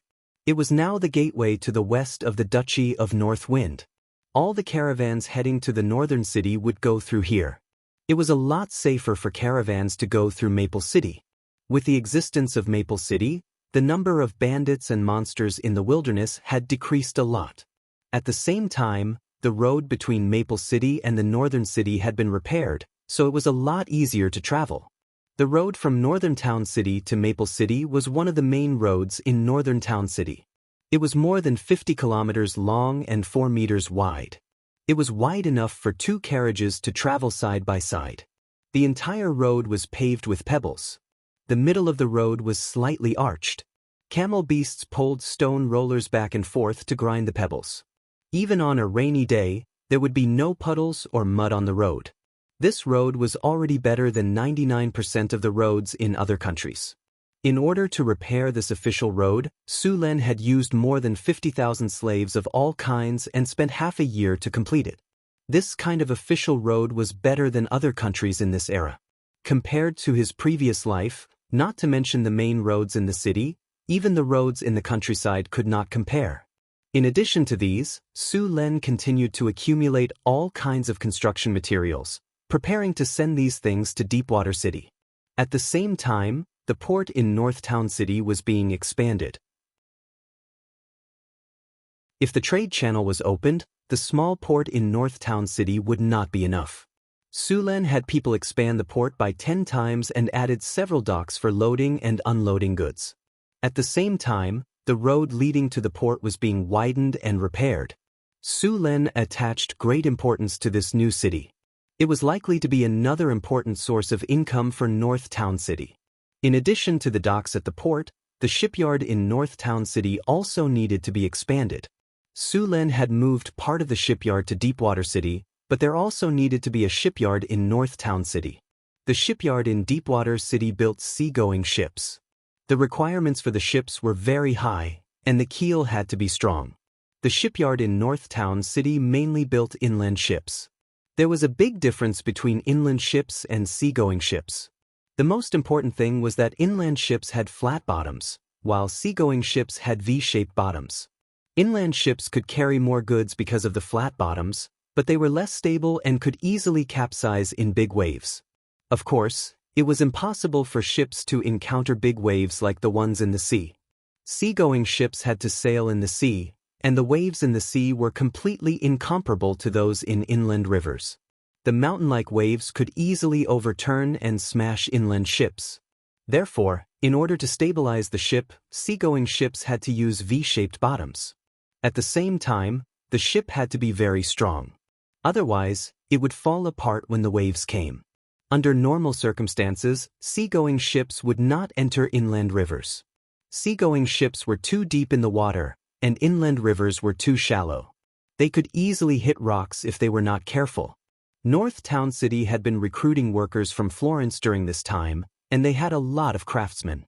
Although a group was sent to Deepwater City, it was not difficult for the rest to build a shipyard. In addition to these things in North Town City, Sulen also needed to deal with things in the secret plane. Now, the secret plane had the obsidian factory, the golem factory, the ecological park, the plantation area, the crystal beast breeding area, the central square, under repair, the residential area, the botanical garden, with natural oaks, and so on. It would definitely need to be built in the future, and the location of the secret plane had to be planned. At the same time, Sulen also needed to think about how to move the secret plane to the floating city in the future and open up a half-plane. Milky Way. Check the structure of the energy transmission network of the secret plane. See if it meets the requirements and if there are any areas that can be optimized. Sulen put down the pen in his hand and looked at the dense underground energy transmission network in front of him. He fell into deep thought. The energy source of the secret plane was in the central area. There was a large elemental pool here, so there must be a perfect energy transmission pipeline to supply energy to other places. Efficiency must be considered in this design. If the energy transmission was too wasteful, it would put a burden on the elemental pool. As for the other elemental pool, it was responsible for supplying energy to the golem factory. Start calculating. A series of data streams appeared, and Milky Way started calculating the current energy transmission network of the secret plane. She also marked the location of the central crystal and made modifications to it. Knock knock knock. At this time, there was a rush of knocking on the door. Sulen frowned and opened the door to the astrology platform. Alex's excited voice came through. Sulen, news from the city hall. They found the ruins. A group of adventurers found the ruins you are looking for. There are a lot of mutant monsters around the ruins. We may be in for a tough battle. Mutant monsters. Su Lun was shocked. He stopped Milky Way's calculations and asked, "You found the ancient ruin? How intact are the ruins?" "The adventurers haven't gone in yet. There are mutant monsters guarding outside the ruins. There is also a layer of magic outside the ruins that hasn't lost its effect. Only a small part of it has appeared outside. Tell the adventurers that the ruins they found are very damaged." Chapter 539. There's also magic protection. No wonder it hasn't been discovered for so long. It seems that there's still something in this ancient ruin. Sullen's eyes lit up when he heard that there was magic protection. If there was magic protection, it meant that no one had entered the ruin for thousands of years. It was likely that there were many things left behind by the ancient arcanists. If they could find some precious information, it would be a big gain. I don't need to tell you how valuable an undamaged ruin is. "Let's go," Alex said impatiently. "We still have to be careful. There's a powerful monster in there." Su Lin waved his hand. He wasn't impulsive. Besides, many things in the unexcavated ancient ruins could be traced back to the era of the Arcane Empire. Hathaway was the one who had the deepest understanding of the Arcane Empire in North Town City. It was necessary to take Hathaway with him. "Okay. That's right, I also met 2 warrior monks this time," Alex suddenly recalled. "Monks?" Su Lin was slightly stunned. "What are monks doing in the city hall?" "They came with the adventurers who found the ruin. They said they wanted to see you," Alex said with a shrug. Su Lin was also curious about the monks' arrival. When he heard that the monks came with the adventurers who found the ruin, he seemed to understand something. Monks were a very special profession. In the beginning, this profession was only found in the eastern continent. Later, after the sea route was opened, many people traveled to the eastern continent. This profession gradually spread to the western continent. Martial monks had mastered a type of transcendent power called qi. Although this power was not as powerful as magic, it had a deep impact on other professions. For example, the advanced professions of warriors, weapon masters, and sword masters were all influenced by monks. Among them, the sword master's signature move, Qi Chop, was a special application of Qi. Wizards were very interested in the meditation methods of the monks. After combining them with the meditation methods of the monks, the wizards' meditation methods had undergone a huge change. Druids were very interested in the monks' philosophy of the unity of man and nature, so they derived a kind of nature's heart. However, this was not the reason why Su Lin paid special attention to monks. It was because they often suppressed powerful evil creatures. Monks had a special kind of power. Their spirit power was very strong. Usually, they would suppress ancient monsters in the monastery. Ancient evil creatures were very difficult to kill. Many of them were sealed, and martial monks were responsible for suppressing these monsters. It was said that if all of the ancient evil creatures suppressed by the monk were released, their power could possibly destroy the entire continent. Of course, the monks who could suppress these monsters couldn't be just anyone. They had to be legendary-level monks. Part of a monk's power came from cultivation, while the other part came from receiving precepts. The more precepts a monk received, the more powerful they would be. These precepts were very strict, and the strength of a monk was directly related to the number of precepts they received. Under normal circumstances, ordinary monks would receive 2 major precepts and 4 or 5 minor precepts. Only ascetic monks would receive more precepts, and ascetics who were at a higher level than ascetic monks were even more powerful. Every year, many monks would participate in the ascetic test, but in the end, only a few passed. As for becoming an ascetic, it was even more pitiful. Many people couldn't stand the precepts of ascetics and broke them. In the end, they could only become ordinary monks. Let them in. Su Lin agreed to meet these monks. Soon, 2 monks arrived at the astrology platform. The 2 monks wore shabby hemp clothes. The clothes were a little white, and their faces were solemn. Their arms and legs were exposed, and Su Lin could clearly see that there were many old wounds on them. They wore tattered straw sandals, and their hands were full of thick calluses. "You are ascetics?" Seeing the 2 monks' attire, Sullen's eyes narrowed. Yes, Your Highness. Hello. The leading monk put his hands together and said, I am Ming Su, and this is my junior brother Ming Tan. We are here for the monsters in the ruins. You are going to suppress the monsters in the ruins? Su Lin asked. Yes, Your Highness, Ming Su said. Sorry, but I want to kill that monster. Su Lin shook his head and said, Kill that monster? Ming Su was stunned for a moment, then said, Your Highness, you should know that those monsters are difficult to deal with. They can't be killed by normal means. I am going to try. If it doesn't work, then we will talk about it. Su Lin shook his head and said, How could he let go of such a monster? This place was too close to the northern citadel, and he didn't feel safe sealing them here. Although Su Lin rejected the two ascetics' request, he still invited them to go with him to the hidden realm. After all, they were two high-grade monks, and their combat strength was quite strong. When Hathaway recovered from her injuries, Su Lin had been waiting for a long time. After Hathaway came out of seclusion, he immediately prepared to leave with his people. This time, the people of the northern citadel set off in groups.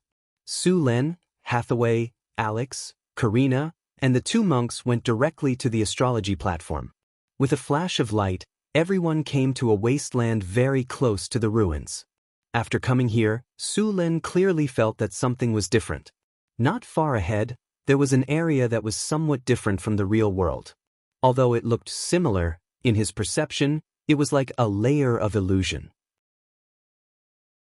According to the external factors and the interference of the distorted energy, this should be a magic barrier. What he saw now should be the camouflage of a magic barrier.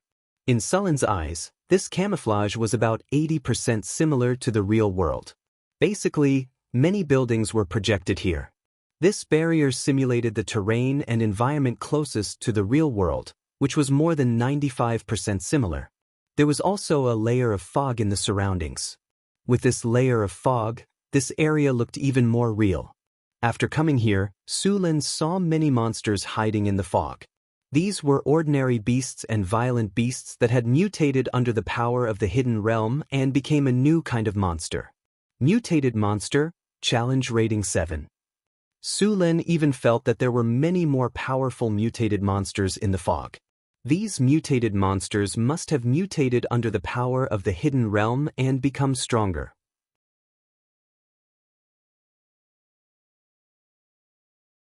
Chapter 540. Mutated monsters were normal beasts and ferocious beasts that had mutated under the radiation of the secret realm. To be honest, Su Lin could kill a monster of this level with one hand. However, it was still very dangerous for normal people. Moreover, there were too many of these monsters. Hathaway looked at the fog around them and frowned slightly. Then, she waved the magic staff in her hand and a ray of light flashed across her body. Dispel the fog. Powerful mana fluctuations instantly swept over, and the dense fog that had originally shrouded the surroundings quickly dissipated like snow. It only took a few breaths of time for the fog to completely dissipate. As the fog dissipated, the mutated monsters that were hiding in it were immediately exposed. Wild Wind Blade Dance. Alex flapped her wings twice and a gust of wind elemental energy flew out from her body. This wind elemental energy turned into a gust of wind in the blink of an eye. In the next second, dozens of wind blades spun and flew towards the mutated monsters. As the wind blades swept across the area, corpses were everywhere. All of the mutated monsters were cut into countless pieces. None of them could last more than 3 seconds. In just a few breaths, the mutated monsters around them were all wiped out. It's done. Let's go directly. Alex waved her hand and the wind blades that were wreaking havoc began to slowly dissipate. Soon, they turned into a gust of wind and blew away. Only the large number of corpses on the ground and the smell of blood in the air reminded everyone that this place was not safe. Su Lin looked at the ruins not far away. There was a strange magic energy surrounding the ruins. It was the ancient ruins that they were looking for. Spatial ripples detected. Spatial ripples detected. The system notification rang in Sullen's ears. This is the power of the mystery lock. Hathaway's eyes flashed with a hint of surprise. This secret realm is protected by a layer of mystery lock. You said this is a mystery lock? Then our mission this time? Su Lin asked in surprise. As a part-time wizard, he naturally knew how powerful a mystery lock was. If this mystery lock was to stop them, they would have to spend a lot of time. Even dealing with the monsters here would be unpredictable. Hathaway, can you decipher this mystery lock? Su Lin asked. Hathaway did not speak.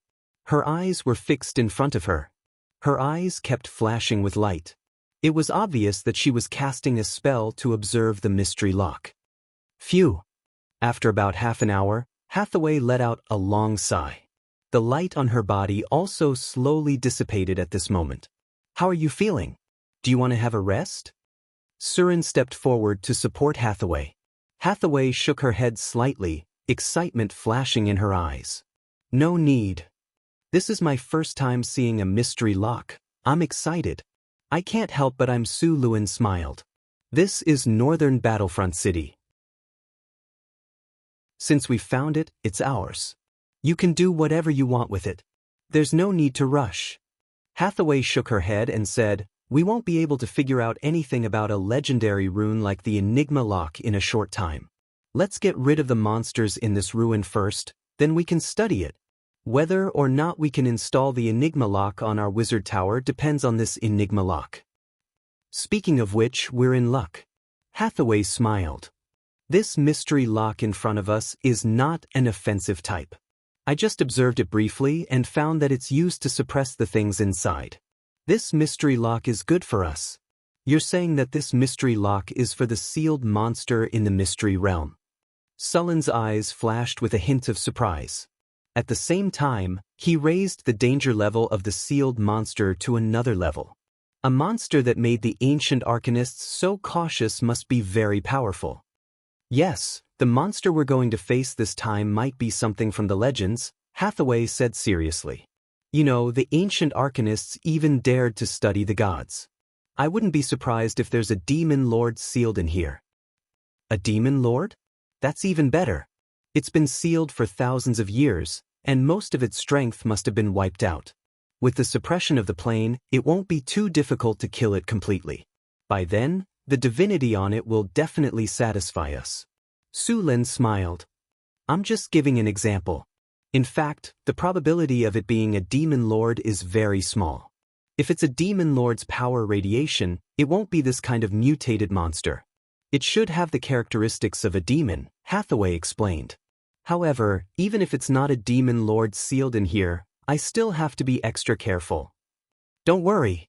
Su Lin nodded and said in a deep voice. I won't joke with my life. Hathaway continued. The area covered by the mystery of this ancient ruin is not small. On the surface, it looks like it only covers the area in front of us. In fact, this place uses the same technology as the mysterious realm, spatial folding. I estimate that it's at least 30 square kilometers in size, or even bigger. The energy waves of this mystery are weak now. Maybe it doesn't have enough energy. Otherwise, it wouldn't be easy to find this place. This ruin is probably exposed because the mystery doesn't have enough energy and can't cover it completely. But that's still necessary. If it has enough energy, it won't be easy for us to get in, Hathaway said as they came to the ruins. I've observed it carefully just now. This mystery doesn't have any super long-range attack ability, nor does it have the ability to fight in the air. Its main ability is to suppress the sealed monster, and its secondary ability is to protect, as well as some spatial folding and camouflage. Now that this mystery doesn't have enough energy, even its defense and camouflage effects are about to disappear. Under normal circumstances, the challenge rating of a mystery was 30+. Of course, this was based on the premise that it had enough energy and was maintained well on a daily basis. The mystery in front of them didn't even have enough energy, let alone daily maintenance. However, the mystery still had a terminal defense system. As long as the mystery was still in operation, there would be a mechanical body as the final defense. Thankfully, the main function of this puzzle lock was to deal with the sealed monster. According to the priority order on the puzzle lock, when they appeared together with the sealed monster, The puzzle lock had to prioritize attacking that monster. Only after the sealed monster was dealt with would it attack them. This way, as long as they were careful, the mystery could be of help to them. Of course, considering the current state of the mystery, the help it could provide was limited. Where do we go in? Su Lin asked. Wait a minute, I'm looking for the weakest point of the mystery, Hathaway said. Chapter 541. Hathaway took out her wand and chanted a spell. A powerful magic energy slowly appeared. Su Lin, Alex, and Karina stood not far away and waited quietly. The magic energy around them quickly gathered. Under Hathaway's control, the powerful energy slowly merged into the mystery lock outside the ruins. A dazzling light flashed, and a spatial crack slowly appeared and expanded. Soon, an exit was forcibly opened in the area around the mystery lock. A cold wind blew, and the negative energy in the surroundings instantly became several times denser. Obviously, the radiation of the monster's power was very serious. Such dense negative energy. There won't be any undead, right? I don't know, but let's go in first, Hathaway said as she stabilized the spatial gate. Su Lin stepped into the spatial gate first, and the others followed closely behind. After everyone entered, Hathaway dispersed the spell, and the spatial gate quickly shrank. In the blink of an eye, the mystery lock returned to its original state. After entering the ruins, the surroundings were in ruins. There was a rotten smell in the air, and there were some vague figures floating around in the distance. Those were ghosts. Some monsters in the wilderness had died and turned into wandering ghosts. They were attracted by the dense negative energy here. Su Lin frowned. His body flickered, and a surge of lightning energy gushed out from his body. A series of crackling sounds rang out, and the negative energy in the surroundings was instantly swept away. Dispel the undead. Hathaway waved her wand, and a ray of light instantly spread out from her body. Wherever it passed, the negative energy was quickly dispelled. Even the ghosts screamed and disappeared, leaving behind a thumb-sized soul crystal. After dispelling the surrounding undead and fog, a strange building with an ancient style appeared before them. This was a building complex with a completely different style from the current one. All of the buildings were tall and majestic, looking extraordinary. Moreover, there were special magic patterns on the eaves. Metal spears protruded from the rooftops, each embedded with a crystal ball. Magic towers stood in the distance, but due to the lack of energy, the magic light on them had been extinguished. Even further away, there was a magnificent palace. The magic civilization of the ancient arcanists was very strong, and they had completely solved the problem of basic material life. Moreover, they had entered the interstellar era, so this kind of magnificent palace was very common. Many of these buildings were enchanted with hardening spells when they were built. After thousands of years, most of these buildings were still intact. Looks like we're in luck, Su Lin said happily when he saw the well-preserved buildings. What's that? Alex suddenly said. Su Lin turned around and saw a stone tablet as tall as a person. There seemed to be many words carved on it. After seeing the stone tablet, everyone hurried over to take a look. This is the language of the ancient arcanists. Ancient Netherese. Hathaway said after identifying it. Ferris Laboratory, the Wisdom Tower in the north, the Eye of Anaris. Laboratory? Su Lin frowned. This didn't seem to be an ordinary ruin. Su Lin and Hathaway didn't delay and continued to walk into the ruin. Su Lin immediately stopped and looked around. Soon, there was a continuous cracking sound. Su Lin found the source of the sound. It was coming from under the soil in front of them. Under the soil? Su Lin, who was rich in battle experience, immediately knew what it was. He said to the girls beside him, "Be careful, there are undead below. They smell the scent of living people on us."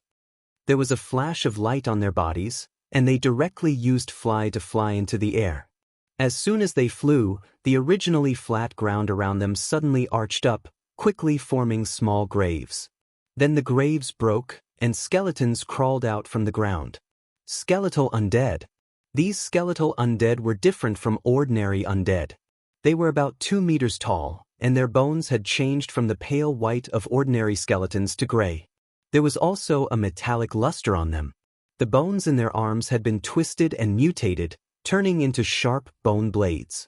At a glance, one could tell that these were dangerous monsters. Skeletal Undead Challenge Level 11-inch Undead Intimidate. Flaming Storm. The skeletal undead that had just appeared suddenly became stiff and couldn't move. Then, a powerful fire element rose up, and countless flames like a storm engulfed all the skeletal undead. The flames burned, and the undead's aura constantly emitted from the skeletal undead, which then sizzled with the surrounding flames. Soon, the raging flame storm dissipated, and all the skeletal undead disappeared, leaving behind a pile of ash on the ground. All the skeletal undead had been thoroughly purified. After a simple sweep of the battlefield, the skeletal undead were poor. It could be said that more than 90% of the undead were poor. Su Lun only found some soul crystals among the ashes. After cleaning up the battlefield, Su Lin and the others walked into the ruins again. Soon, they arrived near a dilapidated building. This was already the periphery of the ruins, and there were many dilapidated buildings nearby. Su Lin came to a room and gently pushed the door. As soon as he touched the door, it turned into ashes. Cough cough. Sulin's body flashed, and a protective shield rose, blocking all the dust. When the dust dissipated, he entered the room, but he was soon disappointed. This was not an important place. There was no magic protection around, and the things inside had long decayed after thousands of years. There was nothing valuable. The group spread out and searched these rooms. Only Alex was lucky enough to find a few magic gems, and then nothing else. After confirming that there was nothing else, the group continued to search the ruins. This ruin was very dilapidated, and most of the things had completely decayed. Only a few things were still preserved. As they continued to go deeper, Su Lin came to the wizard tower at the outermost edge. Seeing the wizard tower in front of him, Sulin's heart was burning. These wizard towers should be auxiliary towers of the central wizard tower, about 50 meters tall. This was a common method used by ancient arcanists. After building a main tower, they would build auxiliary towers around it. The auxiliary towers were usually used as energy nodes. They did not have an independent energy network, and they were attached to the energy network of the main tower. Under normal circumstances, they were the residences of arcanists' apprentices, disciples, and followers, and areas where they did experiments. They had part of the function of the main wizard tower.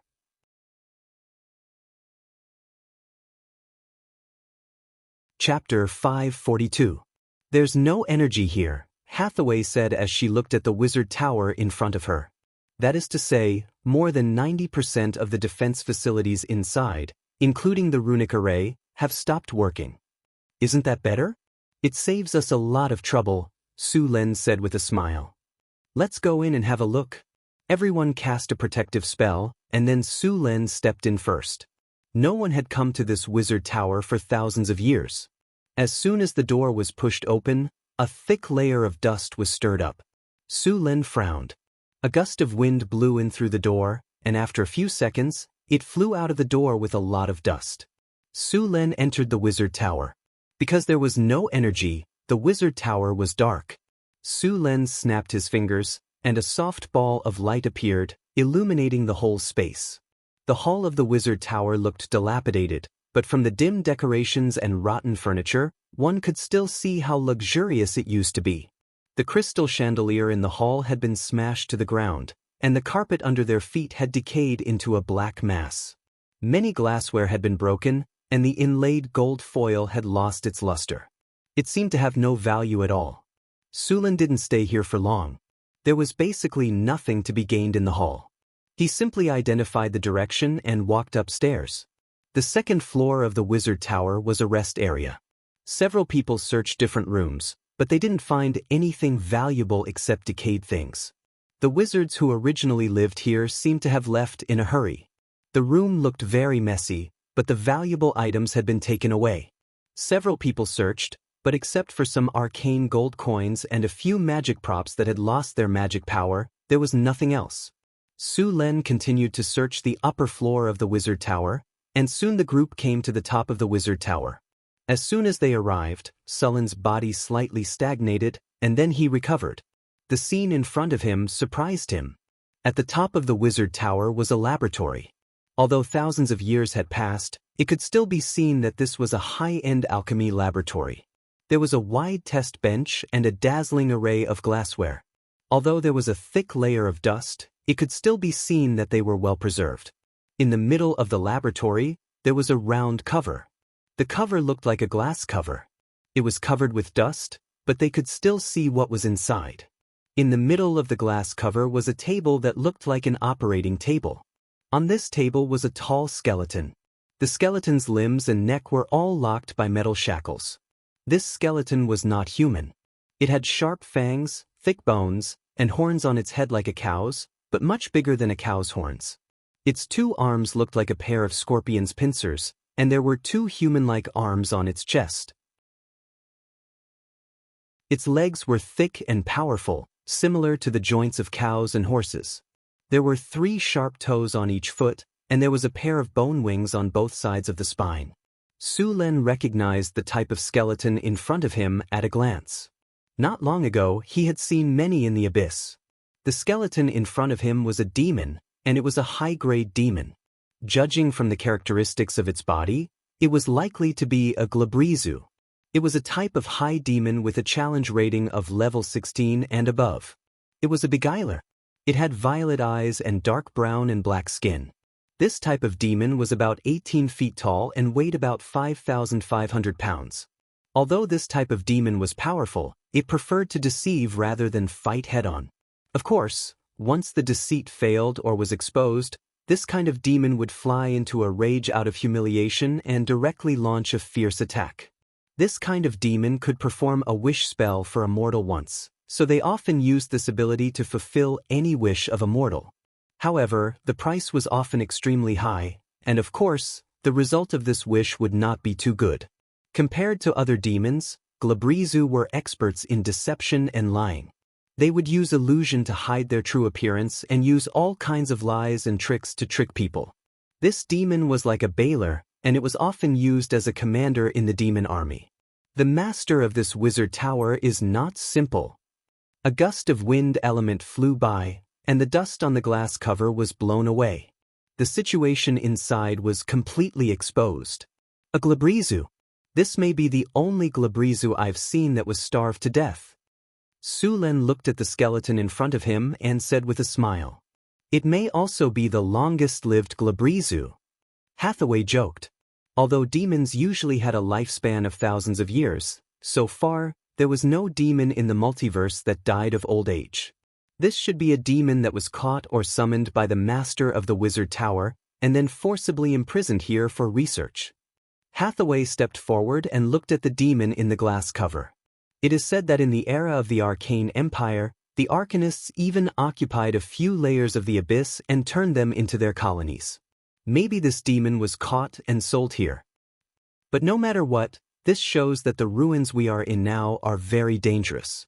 Hathaway, can you open this glass cover? Su Len reached out and knocked on the glass cover twice.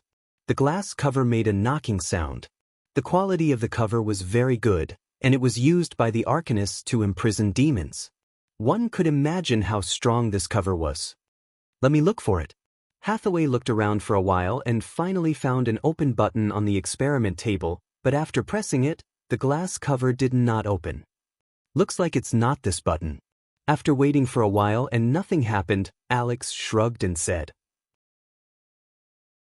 "No, the energy here has long been exhausted, so even if there is an open button, the cover will not open." Su Len observed in front of the glass cover for a while, and then a flash of light flashed on his body.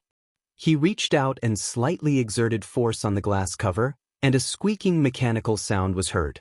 This sound was like the sound of a door shaft that had not been lubricated for decades. It was hoarse and unpleasant. Su Len slowly lifted the glass cover in the squeaking sound. With a click, the glass cover was completely opened. Su Len came to the operation table and picked up a demon skeleton to check. "It's useless." After a while, Su Len threw away the demon skeleton in his hand with disappointment. It's been too long. The magic on these bones has completely dissipated, and they have become ordinary bones. There is no use at all.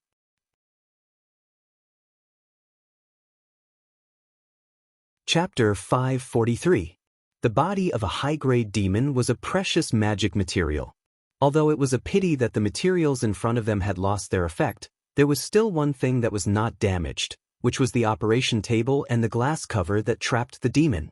These two things could suppress a high-grade demon like the Glabrizu until it starved to death. One could imagine how sturdy and powerful it was. It was great for imprisoning enemies or something similar. This thing is not bad. Let's take it back. Su Len knocked on the metal table and said, "Next, everyone turn the entire laboratory upside down." Other than a well-preserved experiment record, the only things left were the experimental equipment. The experiment record was a relatively important thing. The paper used was processed parchment. This kind of parchment was expensive and could be stored for a long time. It was a very good recording material. A research report was recorded on it.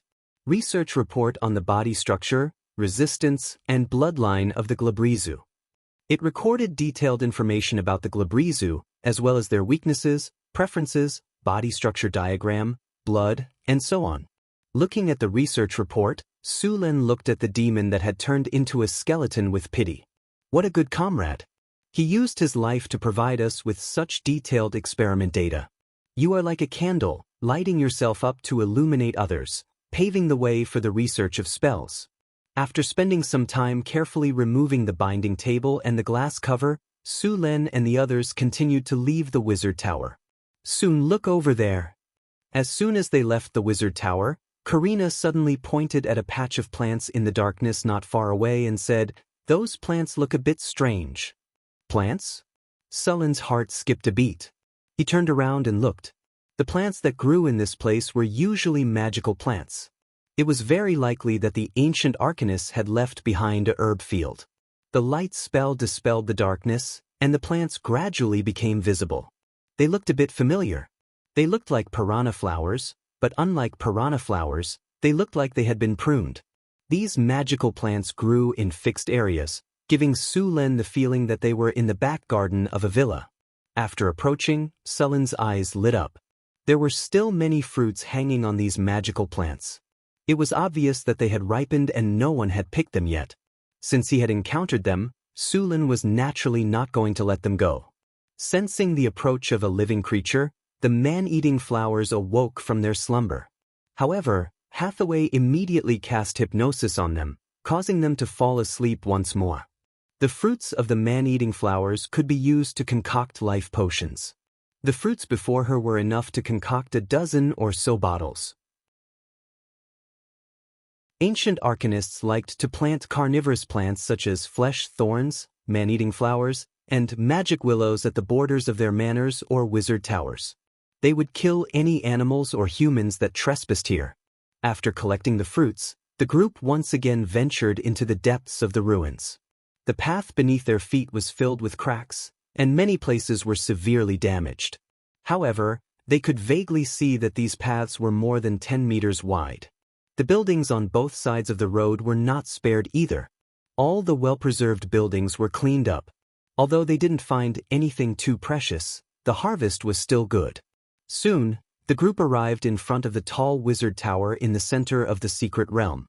The wizard tower in front of them was more than 150 meters high, and its whole body was black and brown. The entire wizard tower was built entirely with obsidian, and it was also blessed with hardening magic. Such a wizard tower was completely designed according to the standards of a floating space tower. Seeing this wizard tower, everyone's eyes were burning with passion. Under normal circumstances, this was the most important and easiest place to obtain precious information or items in the entire ruins. However, in the face of the treasure trove in front of him, Su Len did not act rashly. This was because this was the only wizard tower in the entire secret realm that could still function normally. At the same time, the core of the layer of mystery outside the ruins was also here. Can Hathaway crack it? Su Len asked in a low voice. Hathaway's eyes were fixed on the wizard tower in front of her. If there is enough energy here, it's basically impossible to break it by force. In this situation, it's naturally not a problem for me. Just wait a moment. Soon, Hathaway's body flashed, and a ray of light was instantly stimulated from her body, instantly hitting the layer of energy barrier outside the wizard tower. The originally dim energy barrier flickered quickly a few times, and a hole was quickly broken. Advanced Dispel Magic. At the moment when the energy barrier was broken, Su Len immediately flew in. At the same time, at the top of the wizard tower, a purple magic crystal flickered slightly, and then a window on the wizard tower suddenly opened, and then a magic energy construct was activated. The red light in its eyes lit up, and this was obviously a special magic energy construct at the legendary level, and it was quickly activated. This golem puppet's appearance was bright silver, and there were many beautiful runes on it. There were many amethysts on its body structure, but before it was completely activated, Su Len threw a maze spell over, and the golem puppet that was activating disappeared in an instant. The maze spell was very effective in trapping people. As long as it did not pass the test, it would be forcibly transmitted to a different dimension space maze, and could only return through the maze, or wait until the spell expired. Under normal circumstances, the higher the intelligence, the faster the return, but for the Tauren, this spell was ineffective. After dealing with this legendary golem, the others followed in. Sullen's figure rushed in quickly. They had to save time and seize the control center of the wizard tower as quickly as possible. An energy barrier appeared on the surface of his body, followed by a few flashes of light. Su Len did not slow down, and quickly rushed toward the wizard. Intruder detected. Activate the mystery protection. Activate the defense form. Activate the golem puppet. A mechanical sound rang out, followed by a series of energy beams filled with the aura of death quickly flew toward Su Len, and then 3 golem puppets walked out of the door. Lightning Spear. Three lightning bolts instantly appeared in midair, and in the next second, these lightning bolts turned into 3 spears completely composed of lightning energy. The lightning flashed and instantly hit the golem puppets. These 3 golem puppets that had been sealed for a long time trembled violently, and then suddenly stopped. Good luck, there is really no energy here. These golem puppets can't even repair themselves. This ruin had been sealed for thousands of years, and it lacked energy to maintain it. It was a miracle that these golem puppets could still move, and there was no hope for them to perform better.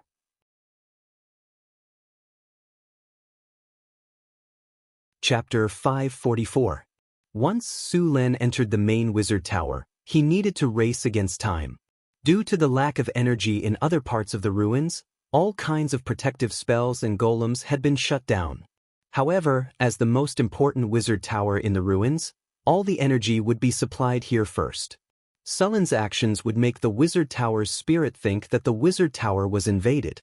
The wizard tower's combat mode would be activated, and the golems in the wizard tower would be awakened. This was not good news for Su Len. How many golems were there in a wizard tower? This was directly proportional to the wealth of the wizard tower's owner. Just like the wizard tower in the ruins, the entire ruins belonged to him.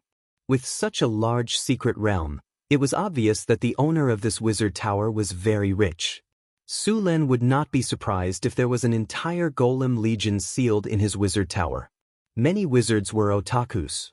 They would accumulate all kinds of resources like hamsters and then make all kinds of items.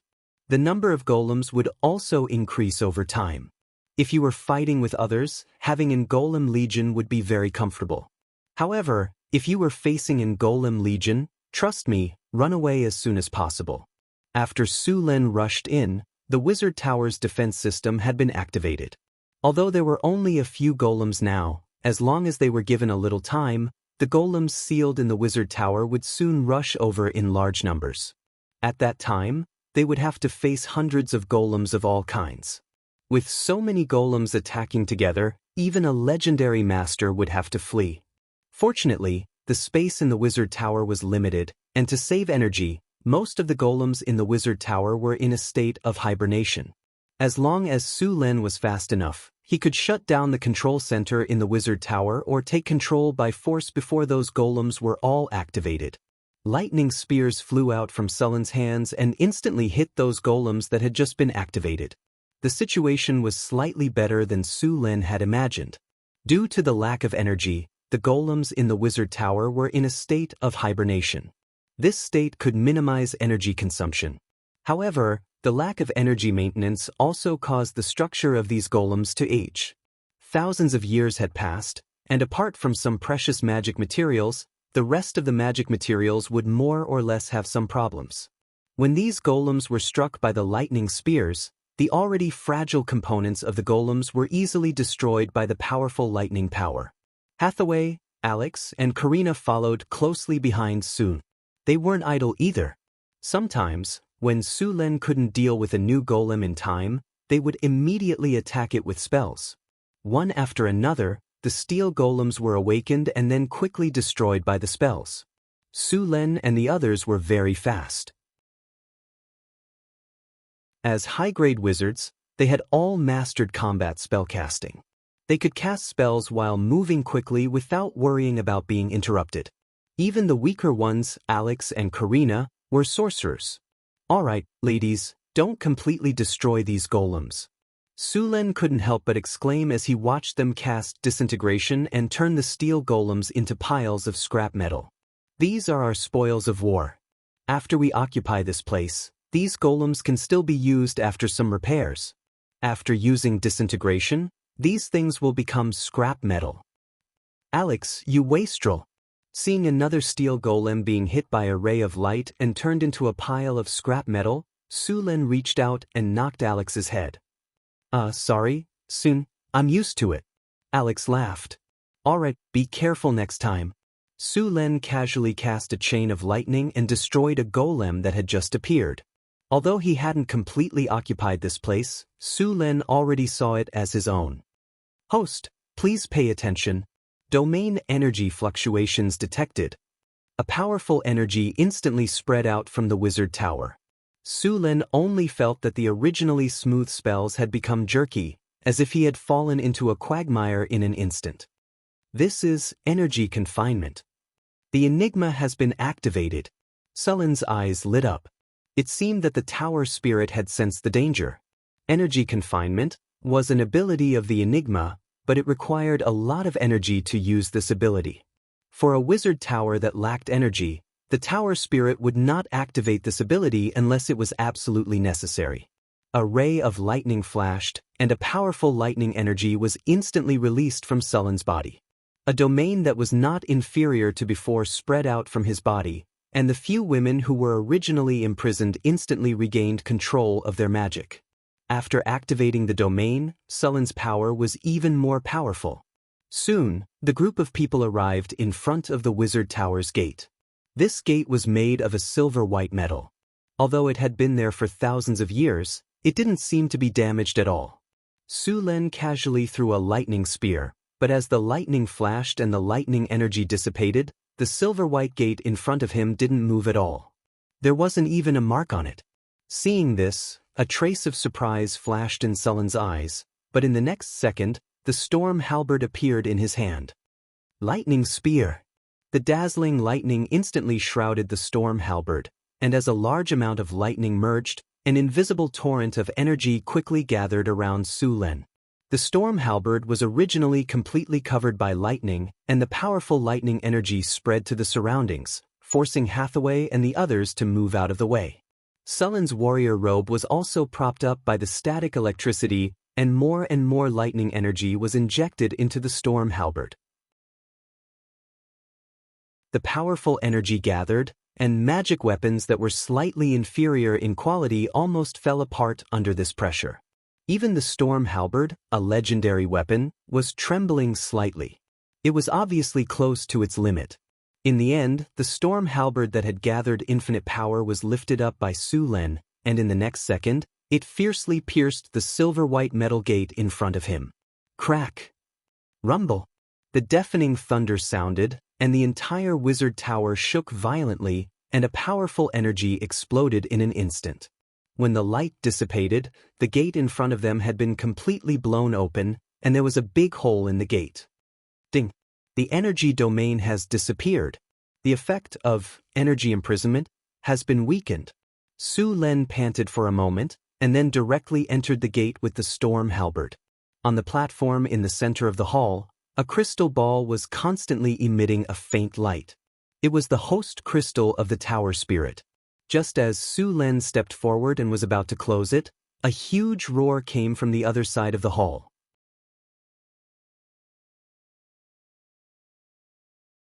Chapter 545. Bang! Sullen's vision went dark, and he subconsciously swept the storm war halberd across. A huge force came, and he felt as if he had hit steel, and his palm was slightly numb. The black shadow flew backward and quickly stabilized. Only then did Su Len see clearly that it was a strange high-level golem in front of him. Countless runes were engraved on its body, and the light purple magic patterns were like tattoos all over the golem. The golem was 6 meters tall, and its appearance was similar to that of a human. From its appearance, it was obvious that it was a legendary golem, and it was very likely that it had been modified. Guardian activated. Carry out the third battle plan. Eliminate all intruders. The golem's eyes flashed red, and it completely locked onto Su Len. Then, a cold mechanical voice sounded. Elemental fission shield activated. Aura/activated. Weakness detection activated. Silver holy sword, legendary, charged. Armor break activated.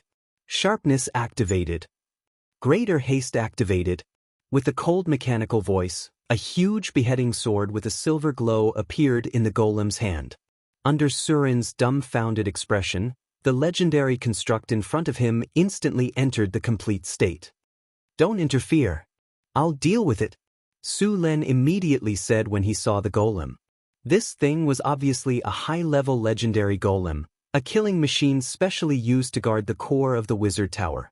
Apart from Su Len, no one else could withstand this thing's combat power. Greater haste, maximum spell. Greater displacement force field, maximum spell. Greater bear's toughness, maximum spell. Greater bull's strength, maximum spell. Greater fox's cunning, maximum spell. Legendary mage's armor, maximum spell. Weakness detection. A series of spells rose from Sullen's body. Hathaway, Karina, and Alex quickly cast all kinds of spells on Su Len. A bright sword light illuminated Sullen's eyes, and the 6-meter-tall guardian statue in the tower instantly appeared in front of Su Len. The silver sword instantly chopped towards Sullen's neck. Su Len had several energy barriers in front of him, but they were shattered by the guardian golem's sword beam. Finally, they were blocked by the storm battle halberd. The guardian's speed was very fast, and his tall body was unexpectedly agile. The speed of his sword was so fast that it left behind a series of afterimages, slashing towards Sullen's vital parts. Su Len didn't show any weakness. He kept waving the storm halberd in his hand, and his figure moved quickly like a ghost. Bang bang bang! The storm battle halberd and the silver sacred sword kept colliding, and a series of sparks kept appearing. In a short period of time, Su Len and the guardian golem had exchanged dozens of blows. Powerful energy surged in the surroundings. The energy barriers on Sullen's body were all shattered, and even the legendary mage's armor was damaged. The guardian golem wasn't any better. The energy barriers on the surface of its body had dimmed, and scars from the storm battle halberd appeared on its silver body. Thunder slash! Dazzling lightning instantly erupted from Sullen's body, and the storm battle halberd slashed towards the guardian golem with the power of endless lightning. The dazzling lightning completely enveloped the guardian golem's tall body, and a deafening thunder rumbled. In the next second, the guardian golem's tall figure was sent flying. The elemental fission shield that originally covered its body was completely shattered, and the storm battle halberd left a deep mark on the guardian golem's body. Sullen's figure flashed, and in the next second, he appeared beside the guardian golem. The storm battle halberd waved like a windmill and continuously attacked, forcing the guardian golem, who had just stabilized its body, to retreat. What are you waiting for? Hathaway, go and deal with that tower genie. This legendary golem can't be dealt with in a short time. Okay, you hold it back. I'll go and crack the tower genie's core. Hathaway reacted quickly. Although she was shocked by the battle between Su Lin and the golem, she recovered in an instant. Then, while Su Lin was holding the golem back, she began to crack the tower genie's core. Bigby's flying palm. A huge palm appeared out of thin air, and then directly sent the golem flying. Before the guardian golem could stand firm, Sullen's attack had come again. High-grade legendary golems were very difficult to deal with. This thing had high attack, high defense, fast speed, and surprisingly high magic resistance. Although Su Lin was confident that he could tear it down, it would take a long time. This kind of legendary construct golem could be said to have almost no weaknesses. Su Lin didn't want to tear this thing down. After all, not everyone could make a high-level legendary golem. The owner of this wizard tower was at least a high-level legendary existence. A golem of this level could be said to be very precious, and Su Lin couldn't bear to break it. Even Su Lin could only suppress the guardian golem in front of him. Moreover, this guardian golem was also equipped with the sword saint skills. If an advanced legendary warrior were in his place, the guardian golem would have long since finished him off. If this thing attacked at full strength, it wouldn't be surprising if it killed legendary Su Lin in one strike. In fact, the guardian golem hadn't used its full strength yet. After all, golems made by wizards often needed the assistance of wizards. If it had the cooperation of a legendary wizard, it wouldn't have been a problem to directly kill the Baylor. Or a slash. After seeing Hathaway begin to break the core of the tower spirit, the guardian golem seemed to be anxious. It no longer defended against Sullen's attack. A silver-white sword aura instantly appeared on the 3-meter-long silver-white giant sword in its hand. The sharp sword aura seemed to tear through time and space, and it slashed fiercely towards Su Lin. Boom! Su Lin didn't back down. If he pushed it away, Hathaway would be in danger. The light blue thunder turned into a thunder snake and collided with the sword aura. Then it disappeared. The guardian golem's body flashed, and in the next second, a sword aura burst out in an instant. Sword storm! The sword aura was activated, and the tall guardian golem quickly waved the silver sword aura. At this moment, the entire golem turned into a monster that was cutting at high speed. Sullen's face changed, and he subconsciously wanted to leave. However, just as his body was about to move, he immediately reacted. The thunder power in his body instantly poured into his body, and endless thunder continued to explode. Lightning flashed in all directions, and the sound of metal clashing rang out. Su Lin firmly blocked the guardian golem, but in the face of such a powerful attack, Su Lin was in a somewhat sorry state. The legendary mage armor on his body had completely disappeared, and even his clothes had become like that of a beggar.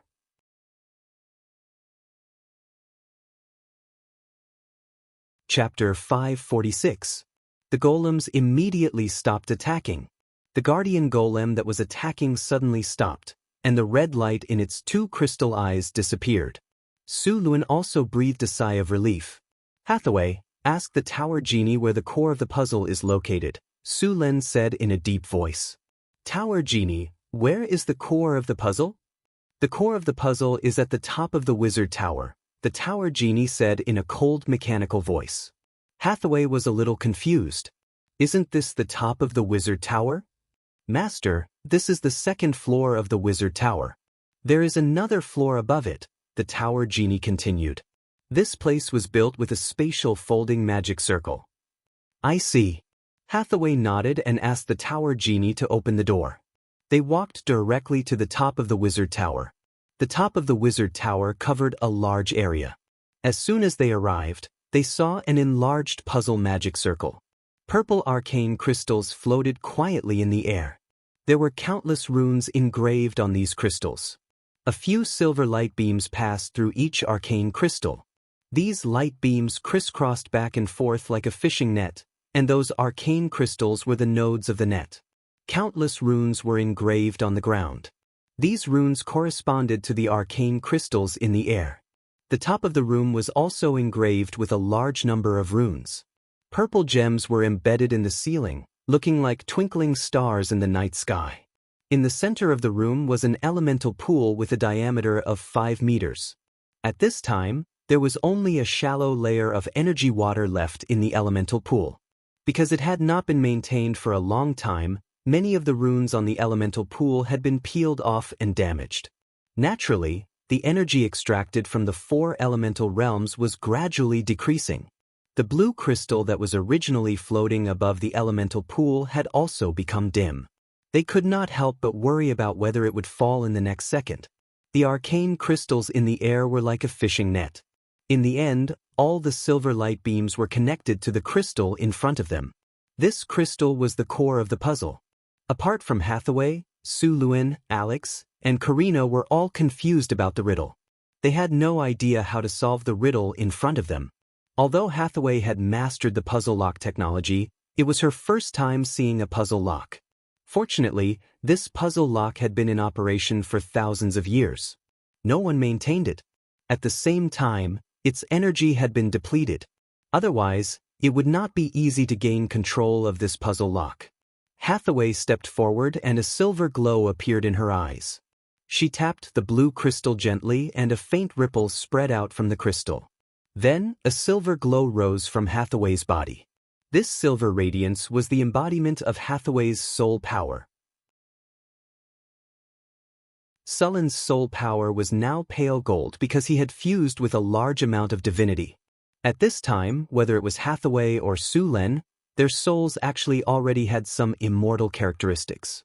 The lifespan of a legendary wizard was several times longer than that of a legendary warrior. Apart from the fact that wizards could make potions to increase their lifespan, the biggest reason was their soul power. If one only looked at the body of a legendary warrior, they were obviously healthier and more energetic than a wizard. However, the aging of their soul would cause their body to gradually age. On the other hand, wizards were the exact opposite. Hathaway's soul power entered a special space. This space was a huge magic network made up of countless magic nodes. This magic network completely covered the entire ruins. As Hathaway's soul power continued to crack the magic network, one by one, the magic nodes on the magic network were broken and controlled by Hathaway. A huge amount of soul power extended along the entire network. After an unknown amount of time, all the magic nodes were under her control. Hathaway slowly opened her eyes, and a feeling of weakness gushed out of her body. She staggered and was about to fall to the ground. Suluin's eyes were sharp, and his hands were quick, and he caught her. "How are you? Are you hurt?" Sulen asked a little anxiously. Hathaway struggled to smile at Sulen. A touch of exhaustion appeared on her face. "I'm fine. It's just that my soul power has been overused. I'll be fine after some rest. Don't worry. This puzzle is seriously low on energy. Use an energy bottle to replenish it." "Okay." Suluin nodded and handed Hathaway over to Karina and Alex to take care of. He then took out a palm-sized, beautiful crystal bottle from his storage space and walked to the elemental pool. He opened the cap of the crystal bottle and poured it into the elemental pool. A light blue elemental water slowly flowed out of the bottle. The concentration of elemental water in the room suddenly increased by more than 2 times. The light blue elemental water quickly fell. Soon, a thin layer of elemental water gathered in the almost dry elemental pool. The crystal bottle in Sullen's hand continued to pour the elemental water into the pool. This crystal bottle was an energy bottle made by Hathaway. It could collect the elemental water that overflowed from the elemental pool every day. Since many of the facilities in the Northwind Tower were not complete, the amount of elemental water produced every day far exceeded the Wizard Tower's daily consumption. To avoid wastage, Hathaway specially made some energy bottles. Although the energy bottle in front of Abel was only the size of a palm, it was made with a special spatial technique. The amount of elemental water stored in the bottle could fill up the entire elemental pool. Usually, a portion of the elemental water collected by these energy bottles would be used as energy reserves, while the other portion would be stored as experimental materials. Soon, as more and more elemental water was poured out of the bottle, the elemental pool began to rise at a speed visible to the naked eye. After about half an hour, the elemental pool was completely filled.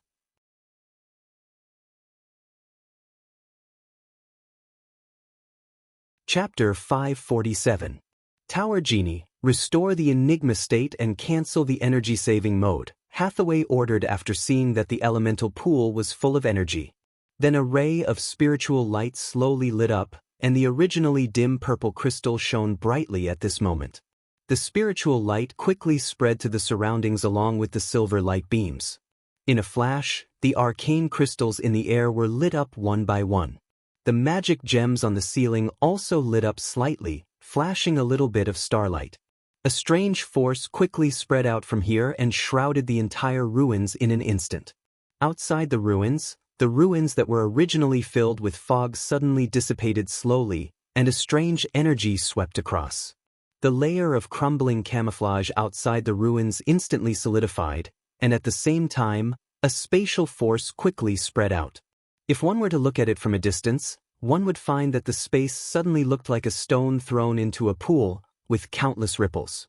If one were to stare at it closely, one would find that with the ripples, the space began to slowly fold, and for a moment, there were countless phantoms, which made one dizzy, but then the phantoms were quickly smoothed out, and finally returned to its original state.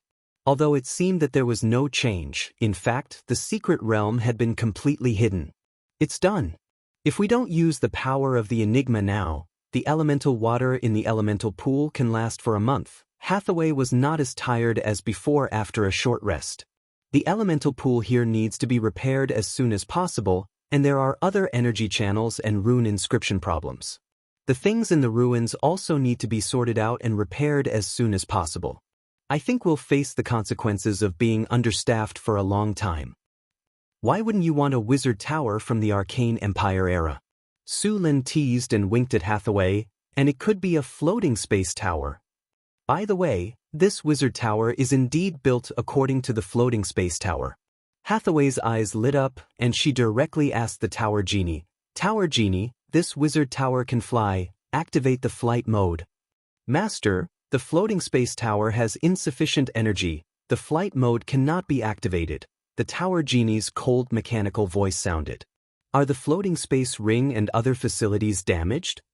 Hearing the Tower Genie's words, Hathaway's eyes lit up, and she instantly became energetic. She quickly sat up straight on Alex's body, and there was no trace of her previous weak appearance. The wizard tower is the core area of the entire secret realm. The floating space ring is well preserved, and other overall facilities damage rate is less than 70%. It needs to be repaired before it can fly, the Tower Genie said coldly. The virtual library of the Sorcerer Tower has the blueprints and information for the construction of the Sorcerer Tower. There is a perfectly preserved floating ring here, Hathaway said in pleasant surprise. The floating space ring was the core component of the floating space tower that could fly. If the floating space city was compared to an airplane, the elemental pool was the fuel tank that provided sufficient energy, and the floating space ring was the engine that provided energy for the airplane. The floating space ring was a glorious achievement of the Arcane Empire era. It could lift the floating space tower, which weighed hundreds of tons, into the sky and fly freely. It could be said to be a very powerful legendary rune. It contained a lot of mathematical Olympiad knowledge. Hathaway only had some incomplete knowledge. Now there was a preserved floating space ring and information, which was good news for Hathaway. "Master, you'd better not activate the flight mode," the Tower Genie suddenly reminded her. "Why?" Hathaway asked with some surprise. The core command left by the previous master was to suppress the things sealed under the wizard tower. Once the wizard tower takes off, the Enigma won't be able to suppress the seal, and the monster will soon break the seal. Su Lin and Hathaway looked at each other, and immediately thought of the future she saw not long ago using astrology. "What's sealed here?" Su Lin asked. The Tower Genie did not respond to Sullen's question. Seeing that the Tower Genie ignored him, Su Lin was a little embarrassed. "Tower Genie, adjust Sullen's authority to the highest." Hathaway was like a little fox who had stolen a chicken, and her beautiful big eyes curved into a crescent moon. "Yes, Master." Recording soul fluctuations, backing up information, recording complete. Tower Genie, what's sealed under the wizard tower? Sulan asked again. Your Excellency, I don't have the authority to know the monsters sealed under the wizard tower. According to the 70th resolution of the Supreme Arcane Parliament, this arcane realm is sealed, and the previous master was also imprisoned by the Arcane Parliament. For specific information, you can check the information left by the previous master. Sulan and Hathaway's faces became serious. It was obvious that the monster sealed below was a taboo, and they learned from the Tower Genie that the previous master was actually imprisoned by the Supreme Arcane Parliament. What did this predecessor do? He actually made the Supreme Arcane Parliament intervene directly. The Supreme Arcane Parliament was the highest ruling core of the Arcane Empire. Although the Arcane Empire was called an empire, it was actually a floating space city that was autonomous. The supreme leader of each floating space city was basically a Grand Arcanist, and each floating space city had a seat in the Supreme Arcane Parliament. Usually, everyone did their own thing and did not interfere with each other. Only when a major event occurred, all the floating space city would convene a meeting of the Supreme Arcane Parliament to discuss and make decisions. Although this parliament had great power in name, in reality, it did not care much. The previous master of this wizard tower actually made the Supreme Arcane Parliament take action personally. Sulan was curious about what he did at that time. Soon, Sulan asked the Tower Genie to pull out a set of experimental data and began to check it with Hathaway. Arcane Calendar, year 3953, spring. Some of the items in the laboratory have been exhausted. Last month, I traded with the Dimensional Merchant and spent a lot of money and resources. Suddenly, I found that the money left was not enough to buy materials this month. Forget it, I'll go to the astral world to collect it myself. Year 3958 of the Arcane Calendar, spring. My luck is really good. I found an area rich in materials in the astral plane. It only took me 3 days to collect enough materials to last me 2 months. I'm going to finish collecting here before going back. Arcane Calendar, year 3958, spring. Praise the goddess of luck. Today is my lucky day. I swear, today is more exciting than when I was promoted to legendary. I actually found the body of an ancient god in the astral world. I dare say that this is definitely the greatest discovery in the astral world in the last few hundred years. Divinity, artifact, haha, I'm going to become a Grand Arcanist.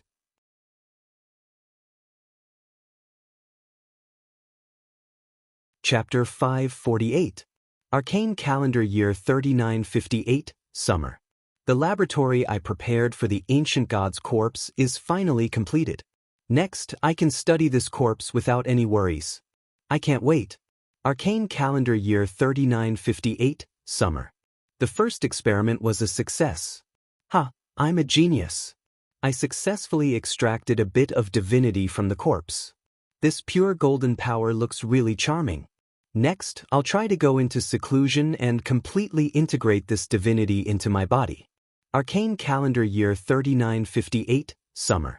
Damn it, the consciousness left by the ancient god is too powerful. It took me half a month to successfully integrate this divinity into my body. Although the process was a bit tortuous, the result was great.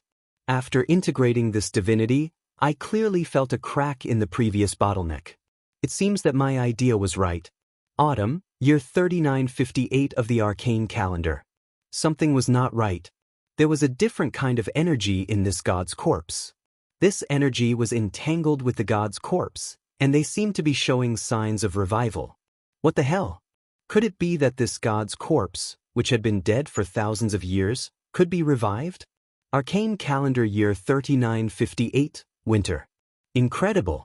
The power of divinity is really amazing. It has the power to turn something rotten into something magical. I can use it to make a divine artifact. Materials, I want all kinds of rare materials. I want to make a divine artifact that belongs to me. Arcane Calendar Year 3958, Winter. Something seems to be wrong. I feel that my consciousness is affected. The number of times I've been angry has obviously increased. Just this morning, I scolded my favorite disciple, Flender. He actually stopped me from absorbing the divinity. Arcane calendar year 3959, spring. The weather today is good. Just now, I successfully broke through level 30 and reached level 31. Now, I'm an astral mage. Also, the power in the corpse has become stronger. I need to find a way to suppress it. Arcane calendar year 3959, spring. Damn it, this is not the original power of the corpse. This power is parasitic in the corpse. It wants to use the corpse of the god to revive. The corpse of the god is mine. I won't let anyone take it away. Arcane calendar year 3959, spring. This power is too strong. I can't suppress it anymore. It's starting to change. I have to find a way to deal with it as soon as possible. Arcane calendar year 3959, spring. Why did the Supreme Arcane Council send a document for inquiry? Could it be that they knew I had obtained the god's corpse? That's impossible. No, I forgot about Flender. That damned bastard, he actually dared to betray his teacher. I'll extract his soul and seal it in the lamp so that his soul will be burned forever. But before that, I have to hide the god's corpse somewhere else. Year 3959 of the Arcana calendar, spring. Those annoying special envoys from the Supreme Arcana Council came. He actually said that I was researching the power of the divine sin and violated the ban of the Supreme Arcana Council. What ban? These guys don't understand the greatness of divinity at all. They just covet my god corpse and want to take it from me. I should just chase them out. Arcana calendar, year 3959, spring. The vitality and life force of the god's corpse are getting stronger and stronger. I have to suppress it as soon as possible. Fortunately, I had the help of the Wizard Tower. With the help of the Wizard Tower's power, I successfully suppressed him. Perhaps I should change my way of thinking. Year 3959 of the Arcana calendar, spring. Why is the Supreme Arcana Council here again? There's no end to it. This time, I won't meet with them. Negotiating with them is a complete waste of time. The log came to an abrupt end here. Although the log wasn't long and there was a lot of repeated information in it, Su Len still found the information about the things sealed under the floating space tower. It seems that things are a little troublesome. Su Len closed the experiment log, and the expression on his face became a little gloomy. According to the information in the log, the previous master of the Wizard Tower was basically dead, but it was unknown whether he was killed by the divine sin or by the Supreme Arcana Council. Of course, Su Len was more likely to be arrested by the Supreme Arcana Council. If he was killed by the divine sin, then basically nothing would be left in the ruins. Now that the Wizard Tower was intact, it was very likely that it was done by the Supreme Arcana Council. Moreover, through the conversation with the Tower Spirit, he found that the seal here was made by the Supreme Arcana Mathematical Association. After the seal was completed, the Supreme Arcana Council gave up on the secret realm, and everyone was completely evacuated. That was also the reason why the buildings in the secret realm were so intact. Su Len deduced the matter in his mind and was surprised by the previous master of the Wizard Tower's ability to seek death. Not to mention that this guy directly seized the divinity from the god's corpse. He didn't even figure out the divine sin bred in the god's corpse. The divine sin was always born from the god's corpse, and the probability of such things happening was very high. Moreover, he didn't extract the soul of the divine sin to fuse with it after killing it. He was really courageous. He wasn't swallowed up by the negative consciousness of the divine sin, but judging from the experiment log, he was still affected. The ancient arcanists were really bold, and Su Len had to admire them. These arcanists were not even in awe of the gods. Otherwise, how could the Arthas Ascension be created? They actually wanted to seize the power of the gods by force. The ancient arcanists conducted too many dangerous experiments, such as bloodline experiments. Although Su Len didn't conduct in-depth research, the experiment was finally mature after hundreds and thousands of human experiments. In essence, the wizards of today were not much different from the ancient arcanists. They also liked to seek death. The only difference was that after being beaten up, the wizards of today were very cautious and knew how to respect the gods. It was not a big problem for the wizards to have enough curiosity. The key was to know their own strength. If they wanted to study the divine sin, their profession level had to be at least level 40. After all, the divine sin's challenge rating was as high as level 35. Without enough power to suppress the divine sin, it would be suicidal to study it. It seems that there's a high possibility that the divine sin below was born from the god's corpse. However, I don't know how much power this divine sin has left after thousands of years. Su Lin held his chin with one hand and rhythmically tapped the table with the other. After being sealed for a long time in an environment with a lack of elements, the power of the divine sin would also decline. If it was at its peak, Su Lin definitely wouldn't stay. He would turn around and run without hesitation. After all, it was too difficult to kill, and he might accidentally send himself into the divine sin.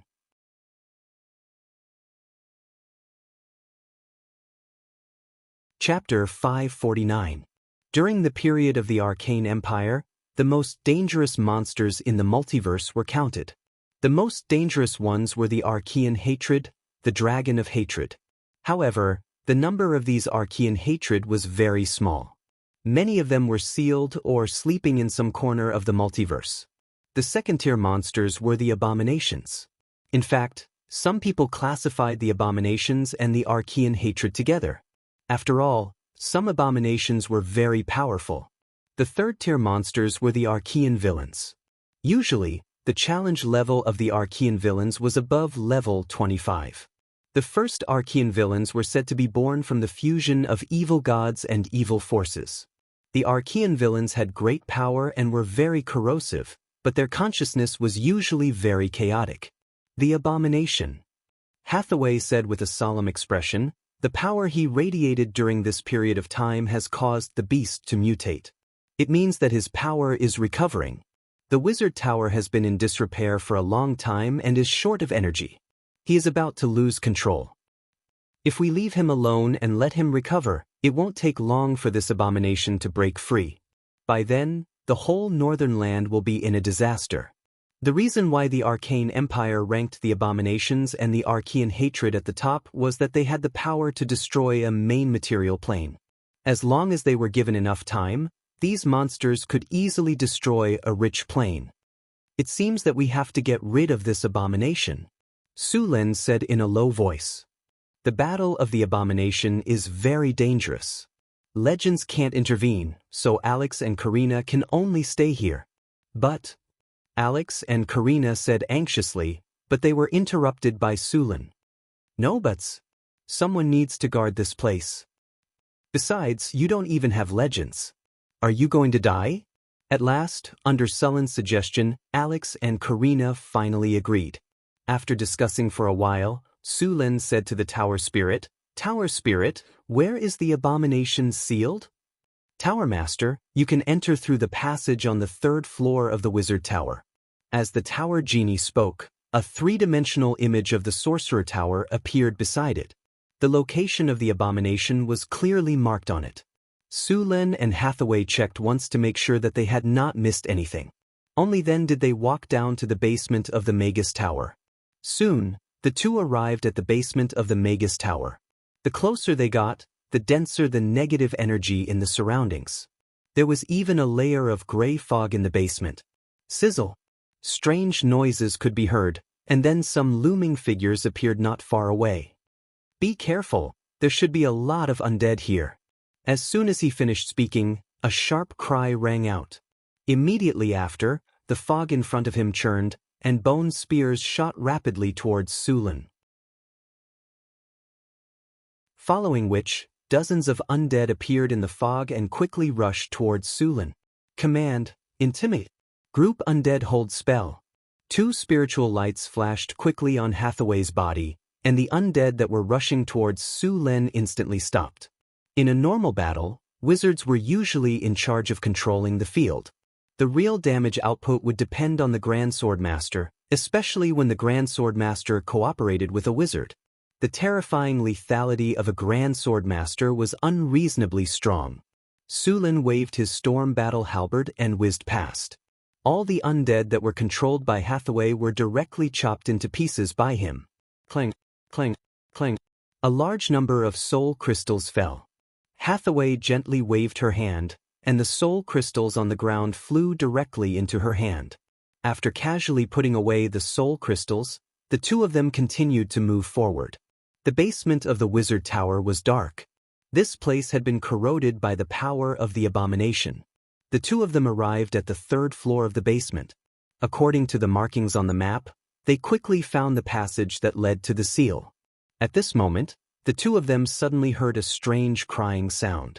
Sulen stopped in his tracks. Abomination! He's right here. Lightning flashed on Sulen's body, and his eyes looked into the depths of the passage.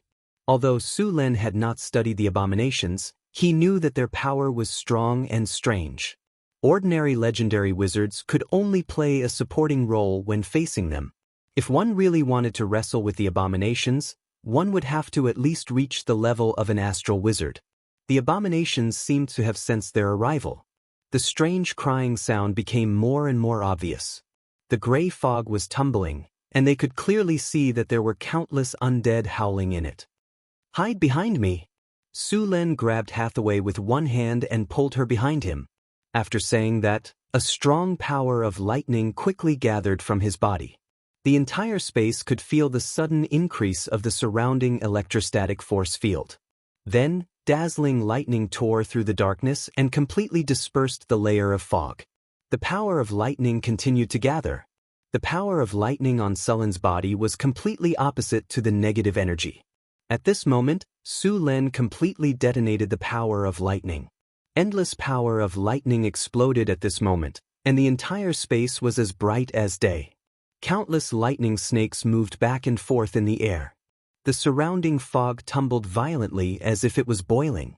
The ghosts and undead creatures hiding in the fog screamed, and their bodies melted quickly. Suddenly, a large number of soul crystals fell to the ground. The surrounding fog dissipated completely. At this moment, they could clearly feel a hexagram rune array. Silver chains entangled back and forth, firmly locking the center of the altar. At this moment, Sulen finally saw the monster in the seal clearly. "Be careful, Sun." It was born from the corpse of an ancient god. Sulen looked at the monster in the seal in front of him. This was a completely distorted human figure. It looked extremely strange. Its limbs were excessively long, and its head was very large. There were wrinkles on it, and it looked very ugly. Its mouth was full of sharp teeth, and its lower body was connected to a huge corpse. After seeing Sulen and Garen, the monster let out a sharp cry. Then, a spatial force suddenly appeared. The teleportation light flashed, and a Baylor appeared in front of them. Baylor Demon. Challenge rating 18+. The Baylor Demon was burning with endless flames. As soon as it appeared, it let out a roar. Then, Zhou Zhong's whip whipped toward Sulen. Sulen waved his storm war halberd and directly flicked the whip away. Just as Sulen was about to go forward, Hathaway's voice suddenly sounded in his mind. "Sulen, wait. I've prepared to stop time. Later, take the opportunity to kill the Baylor Demon." "Okay." Sulen agreed without thinking. Hathaway gently waved her staff, and an invisible force quickly gathered. Then, a powerful magic instantly burst out. Time stop, legendary spell.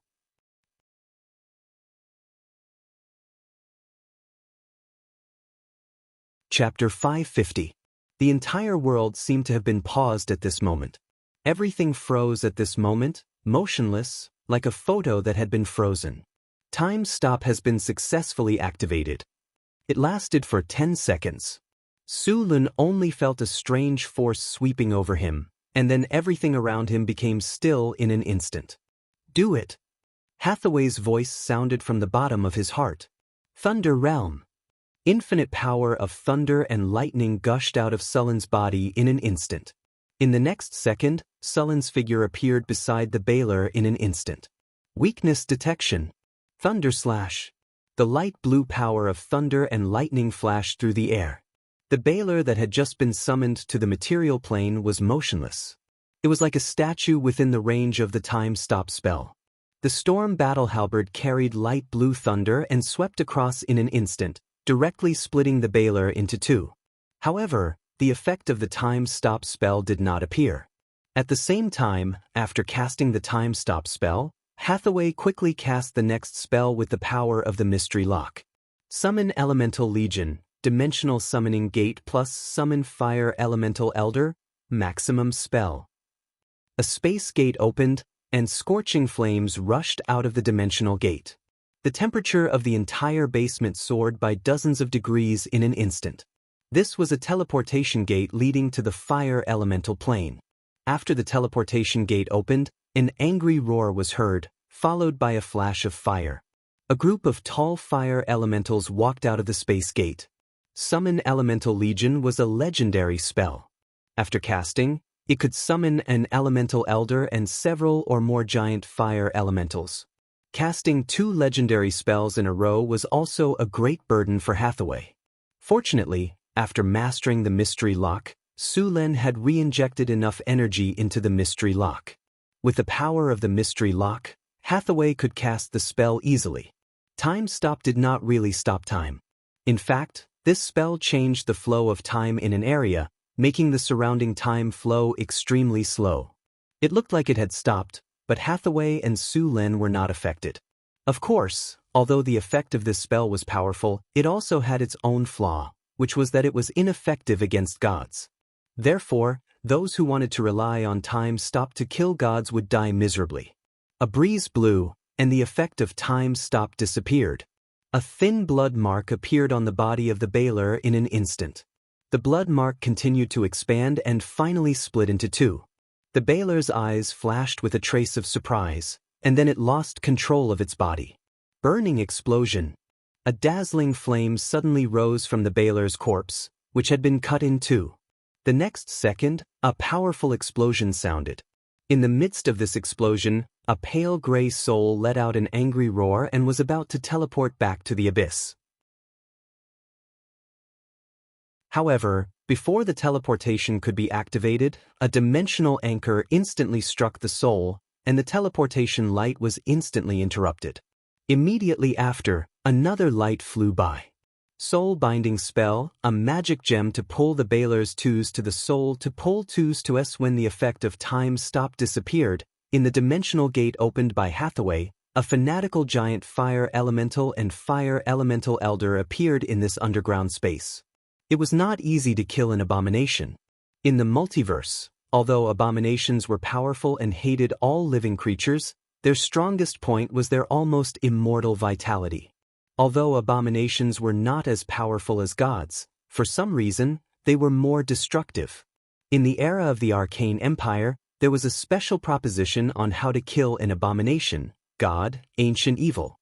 As soon as this topic appeared, it was studied by many arcanists.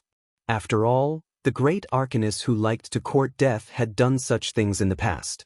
In theory, the easiest way to kill an abomination was to use the power of the god of death. The power of the god of death represented the end of all living creatures. For others, abominations might be difficult to kill, but the god of death was an exception. Unfortunately, the power of the god of death was not something that anyone could master. If one mastered the divinity of death or had the artifact of the god of death, one could also kill an abomination. However, these 2 things could not be obtained. Without these 2 things, it would be very difficult to kill an abomination. Like gods, abominations had divine shields. Although they were not as powerful as gods, they were still able to withstand several legendary spells at once. Moreover, as long as the divine shields were not broken once, the divine shields would always be repaired. Therefore, after a lot of calculations, the arcanists came to a conclusion. That was, they had to use saturation attacks in a very short time to let the divine shields reach the critical point and break them. In order to meet this requirement, Hathaway deliberately summoned the elemental army and wanted to use this method to kill the abomination. A world without flames is too sad. Burn, let the flames ignite the whole world. After the fire elemental elder arrived, it was immediately full of dissatisfaction with the surrounding environment. All fire elemental were arsonists. For them, flames were beauty, flames were everything, and they would ignite everything they saw. With the help of the summoning contract, Hathaway directly ordered the fire elemental to attack the abomination with her powerful mental strength. At the same time, Sulin, who had activated the thunder domain, also rushed forward. Because of the seal, the abomination had been sealed there and could not move at all. Moreover, under the seal for thousands of years, its strength had dropped to the bottom. Now was the best time to kill it. Endless flames continued to explode. The fire elemental elders were forcibly suppressed by Hathaway and could only vent their anger on the abomination. As a legendary creature and an elemental life form, the fire elemental elder had all kinds of fire abilities. In addition, there was a group of giant fire elemental elders that were one level lower than him. The destructive power of these arsonists was very shocking. At the same time, Sulin did not hold back either. The powerful power of thunder and lightning kept flashing, and the storm halberd in Sulin's hand was swung like a windmill, constantly attacking. Ripples kept appearing on the divine shields like water waves. The abomination screamed, and a shock wave instantly rushed towards Sulin. The space around Sulin was shrouded by countless thunder and lightning. Then, a big net that seemed to be made of thunder and lightning appeared, and it shone with a dazzling light. The thunder domain instantly appeared under the impact of the divine powers.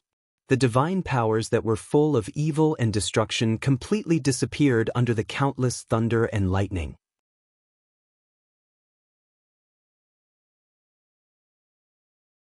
Chapter 551. Heat waves kept surging, and flames kept spreading to the surroundings. The abomination's divine power shield was also on the verge of collapsing. After all, the abomination was not a god, and it did not have the almost endless divine power of the god kingdom as a shield. Thunder slash. The storm battle halberd carried the terrifying power of thunder and lightning and smashed down on the divine power shield. Boom! The power of thunder and lightning and the divine power surged, and countless bolts of lightning burst out in an instant. The entire underground space trembled slightly. The divine power shield, which was already close to its limit, finally could not withstand Sulin's all-out attack. The divine power shield shattered at this moment. Life, destruction, kill him. The abomination's chaotic consciousness kept whispering. In the face of Sulin's attack, it did not retreat at all. Its hatred for the living and its chaotic and crazy consciousness made it attack all living things in a frenzy. They longed for destruction, and the purpose of their existence was to destroy everything. The thunder territory kept making crackling sounds. This was Sulin's territory and the abomination's territory fighting fiercely. Waves of pollution kept attacking, and as this power spread, Sulin clearly felt a chill run down his spine. His life force was slowly draining away. At this moment, a status appeared on his system panel. He was being eroded by the pollution territory, and his life force was continuously decreasing. If he did not deal with it, this speed of life force loss could quickly drain an ordinary person. Be careful! Hathaway's voice suddenly sounded. Lightning flashed, and Sulin's figure disappeared in an instant. At the same time, where Sulin had been standing, a sharp spike suddenly pierced out from the ground. Looking at the 1-meter-long spike, Sulin was terrified. If he was stabbed by this thing, his butthole would explode. A sharp claw pierced through the void. In the next second, the space behind Sulin cracked open, and the claw scratched at his back. It was as if Sulin had an eye in the back of his head. The storm halberd didn't even bother to look at it. It instantly blocked the claw, and the power of thunder and lightning erupted, completely purifying the evil power on the claw. The abomination roared in pain. Its tone was sharp, and a strange whisper rang out in Sulin's mind. This voice was filled with hatred, unwillingness, madness, and brutality. It made one feel irritable and wanted to destroy everything. This was a power that abominations were born with. These gods, who were born in death and died before they were born, were a curse to all the living. They hated everything in this world. A deformed human monster was frantically struggling to break free from the sealing chains on its body. Silver rune chains were deeply integrated into its flesh.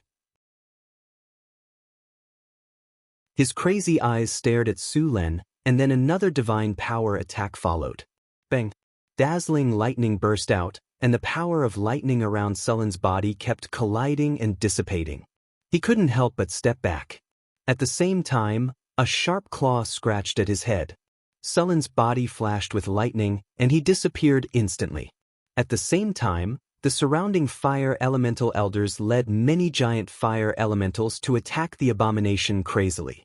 These fire elemental creatures didn't have vital points, and they couldn't dodge the attacks of the abomination. They attacked directly. Under the attacks of the abomination, the energy shield on the surface of Sullen's and Hathaway's bodies kept shattering. Only half of the summoned fire elementals were left. However, the crazy fire elementals didn't care about this at all. Fire elementals were summoned elemental creatures.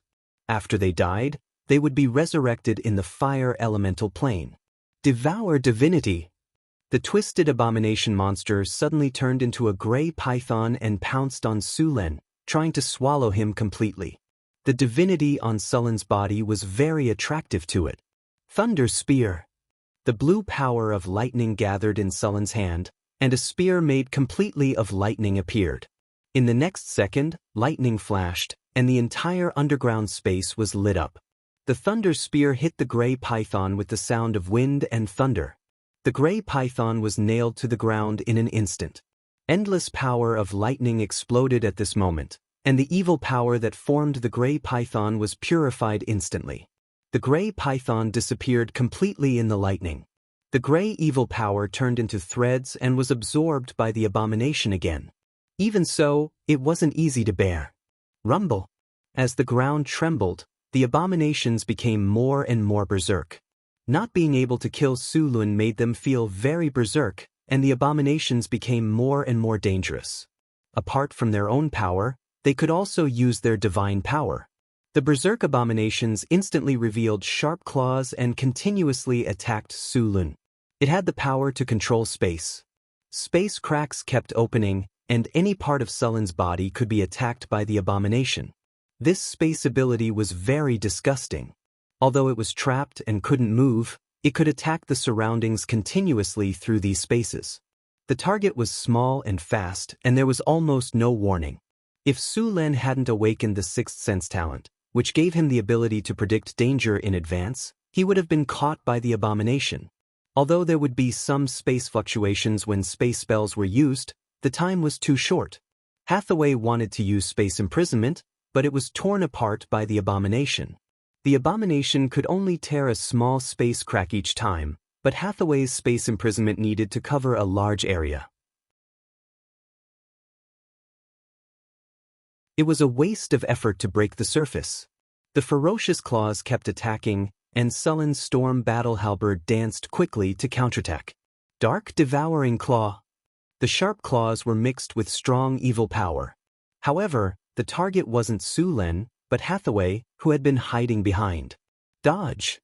Sullen's body flashed, and the storm battle halberd was waved quickly. Hathaway didn't panic at all in the face of the abomination's attack. Her body flashed, and she disappeared instantly.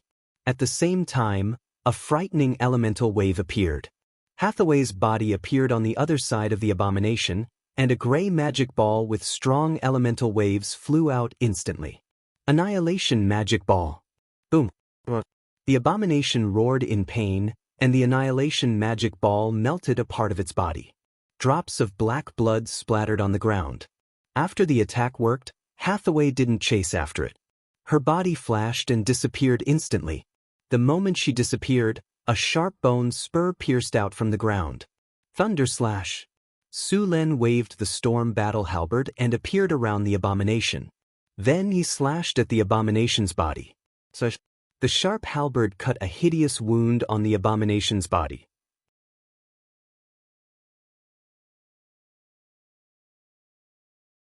Chapter 552. The earth trembled. The shockwaves from the battle between Sulen and the abomination kept coming. If it weren't for the fact that the area where the abomination was sealed was a special half-plane, the entire wizard tower might have collapsed. Even so, there were still continuous vibrations. On the astrology platform, Alex and Karina were looking at the screen projected by the tower spirit in the hall. It was the scene of the battle between Su Len and the abomination.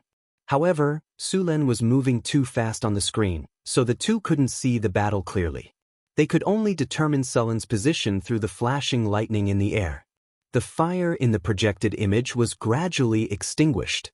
There weren't many fire elements summoned by Hathaway left. The battle was getting more and more intense. Although Su Len would hurt the abomination to a certain extent every time he attacked, the abomination could recover quickly by relying on the god's corpse that had merged with him. What should we do? Can Surin and Hathaway win? Looking at the picture in front of her, Karina asked Alex with some uncertainty. Alex, who was eating sunflower seeds with relish, came back to her senses. She stared at Karina with her eyes wide open and said with uncertainty, Su Len should be able to win. If he wasn't confident, Su Len would have told us to retreat. If they couldn't win, they should run. This was what Su Len told them. If they met an enemy who was stronger than them, they should never fight head-on. There was no shame in running if they couldn't win. It was okay even if they suffered some losses. They just had to get back at the enemy in the future. This level of battle wasn't something that the two of them could interfere with. Therefore, even if they were anxious, they couldn't do anything. If an enemy below the legendary level entered the battlefield, they probably wouldn't even be able to withstand a single attack from the abomination. Rumble. The shockwaves from the battle came, and even the wizard tower shook slightly. The abomination became even crazier. Sullen's attack just now had made it feel intense pain. As an abomination that was born from the corpse of an ancient god and was later trapped in this place for thousands of years, the anger in its heart had made its consciousness extremely chaotic. The abomination released all the resentment that it had accumulated for thousands of years on Su Len. It could be said that it would fight Su Len to the death. Boom! A blast of divine power hit Su Len in an instant. The energy shield around Su Len could no longer withstand it and shattered with a bang. It turned into specks of light and disappeared. A bolt of lightning flashed across Sullen's body, and he disappeared instantly. Great disintegration. A green spell instantly shot towards the abomination, and the body that was hit instantly turned into powder. The abomination howled in pain, and its dark and crazy eyes instantly stared at Hathaway. Then it let out a roar, and a sound wave more powerful than Sullen's war roar burst out. At this moment, Su Len felt his mind go blank, but with his strong constitution he recovered in an instant. However, the abomination took advantage of this opportunity to attack him again. In just a moment, the abomination's sharp claws had already appeared in front of him. Rip.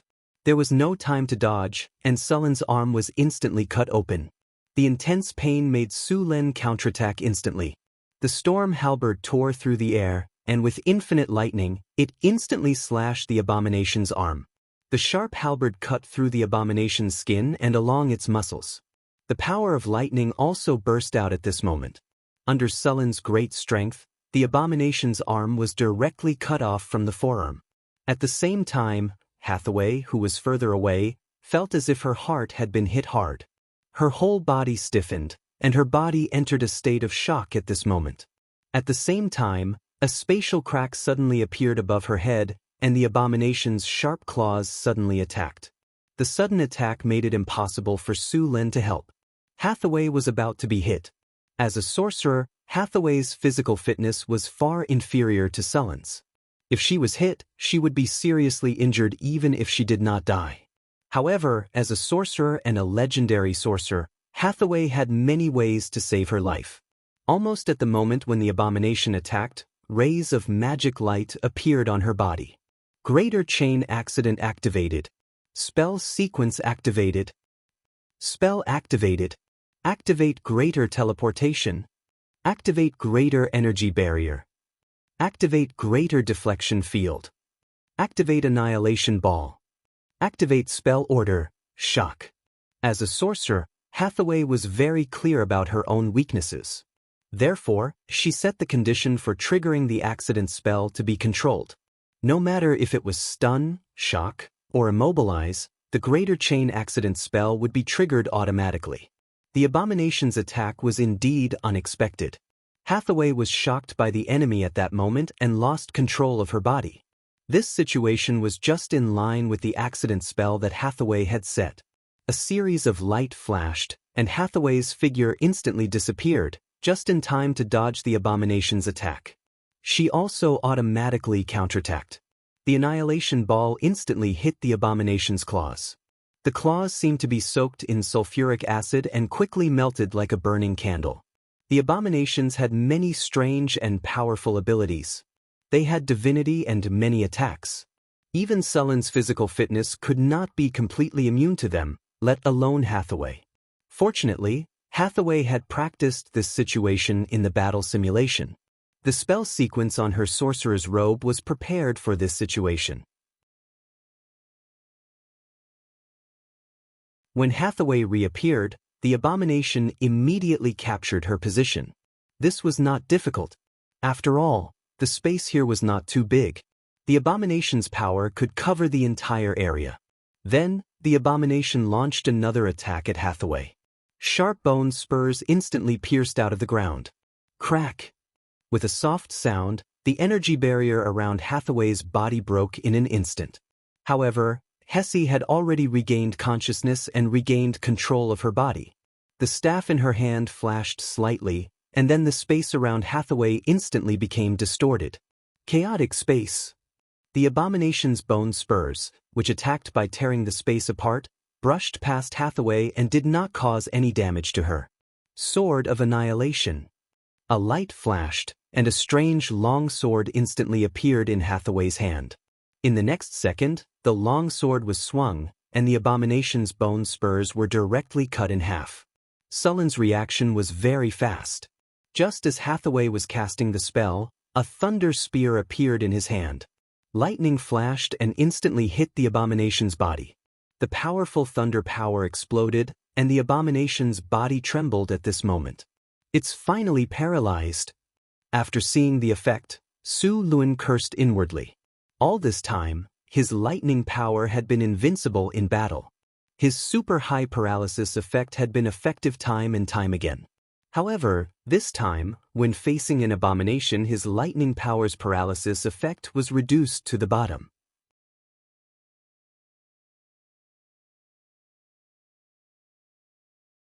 Chapter 553. The power of thunder and lightning was one of the most powerful forces that Su Lun had mastered. It had always been destructive and had a very high chance of paralysis. Even the enemies of the legendary rank would be restrained in all aspects when facing it. It ignored most of the test of fortitude and paralyzed the enemy. Basically, all creatures of the legendary rank and above had varying degrees of resistance, especially warrior classes. Their resistance to control effects was even higher. Giant dragons' strong bodies allowed them to be immune to 80% of the control effects. As for ancient evils, their immunity was even higher. These monsters had a high chance of being paralyzed by Sullen's power of thunder. However, when facing the abomination, the paralysis effect of Sullen's power of thunder was reduced to the lowest. A strange power weakened the effect of Sullen's power of thunder. This way, the ceiling effect of Sullen's power of thunder was not ideal. Of course, if the power of thunder's paralysis effect was not good, the other control effects would be even weaker. Hathaway's order, shock, was directly immune to it. At this point in the battle, Su Lun had a headache. The abomination's recovery ability was too strong. It was connected to the god's corpse and could continuously draw power from the god's corpse to recover. In addition to its own recovery ability, it was too difficult to kill it. If only Chris was here. As a legendary succubus, with her damage output, this abomination would not be able to withstand it. Su Lun thought to himself. Suddenly, a beam of light descended from the sky. Immediately after, a tall figure emerged from the beam of light. The figure's silvery white body exuded a chilling aura. Its tall figure exuded an oppressive aura, and its sharp twin blades gave off a chilling sensation. To Su Lun's surprise, the guardian magic statue appeared on the battlefield. Activating battlefield communication, mental link established, guardian golem activated, transferring battle command authority, enigma suppression ability activated, tower master, Battle preparations are ready. Please give the battle order. The cold mechanical voice of the Tower Genie sounded in Su Len and Hathaway's hearts. At the same time, Alex and Karina's voices sounded in their hearts. Su Len, do your best. We've already blessed the Guardian Golem with spells, so we can start the battle immediately. Yes, we must kill that monster. Don't worry, we'll definitely destroy it this time. Su Len said proudly when he saw the Guardian Golem in front of him. The Guardian Golem had fought with Su Len for a long time. Even if it was slightly weaker than Su Len, it still had the combat power of a high-level legendary mage. With the addition of the Guardian Golem, its combat power had completely met the requirements. Activating Elemental Fission Shield. Chi Raising Chop activated. Weakness Detection activated. Silver Sacred Sword, legendary, charging. Armor Break effect activated. Sharpness effect activated. Greater Haste activated. Along with the Tower Genie's cold voice, the Guardian Golem instantly went all out. Summon the undead army. Gusts of chilly wind suddenly blew, and the surrounding fog quickly gathered. Hazy shadows appeared one after another. These vengeful spirits that had been awakened by the abomination emitted a strong aura of death. As soon as they appeared, they pounced on Su Len. Summon evil creatures. A portal appeared, and in the next second, various twisted and ugly monsters appeared. A black mass of monsters surged out from the dimensional portal. Twisted shadows, mutated monsters, petrified lizards, spiked lions, and so on. After sensing danger, the abomination immediately summoned an army of monsters. These monsters in front of him instantly crowded the surrounding space. There were so many of them that they could even fight a medium-sized war. After seeing the situation, Su Len did not care at all. To be honest, although the number of monsters and undead summoned by the abomination this time was large, their quality was too poor. One must know that he used to be invincible on the battlefield. The army of monsters in front of him was completely insignificant. The Guardian Golem's tall figure rushed up directly, and its 2 Demon Slayer blades were invincible. None of the monsters were a match for it. Wherever it passed, it was like cutting chives. Su Len took out an exquisite flag, and the enormous power of thunder and lightning in his body exploded instantly. Infinite power of thunder and lightning gathered in this space, and in the next second, countless thunderbolts exploded instantly. Lightning Storm. A strong power of thunder and lightning rose from Su Len's body. The storm and lightning enveloped the entire space, and countless thunderbolts slithered around like thunder snakes. The originally crazy monsters seemed to be shocked by the scene in front of them. At this time, Su Len looked like the legendary thunder god. Countless thunderbolts appeared under his control, and in the next second, thousands of thunderbolts exploded instantly. The entire world was filled with the sound of thunder and lightning, and for a time, screams could be heard one after another. After activating the Thunder Domain and borrowing the power of the Wind Dragon flag, Su Len once again performed the Lightning Storm. Although the power of the Lightning Storm was somewhat weakened because it was in an underground environment and could not borrow the weather, the area of the Lightning Storm was not very large. As a result, the range of the Lightning Storm was smaller, and the thunderbolts were more concentrated. The lightning storm enveloped the entire space, and all the monsters had nowhere to hide. Even the abominations could only take this attack head-on. Thunderbolts raged in the underground world, and the summoned undead army had no place to hide under such a saturated attack. The power of thunder and lightning was more harmful to the undead creatures. In just a breath's time, a large number of undead creatures were directly purified by the thunder and lightning. After the lightning storm lasted for more than 10 seconds, all the summon monsters were wiped out. The ground was filled with corpses that had been electrocuted into talking corpses. Even the abomination had many wounds on its body, but with its powerful recovery ability, these wounds were quickly healed. The power of thunder and lightning dissipated, and a tall figure quickly rushed over. With a flash of cold light, the sharp claws that had just grown out of the abomination were cut off again. The guardian golem, which had been strengthened by the weakness attack, kept attacking the abomination. Facing this kind of golem puppet that could not be controlled, had thick skin, and was immune to all kinds of negative statuses, the abomination did not have a good way to deal with it. Su Lin put away the wind dragon flag. He had consumed a lot of energy just now, but in the thunder domain, his recovery speed was very fast.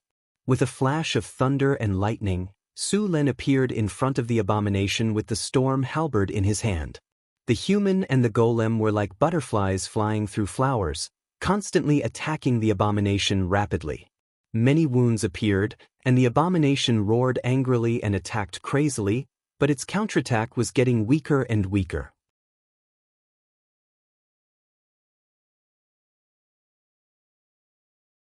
Chapter 554.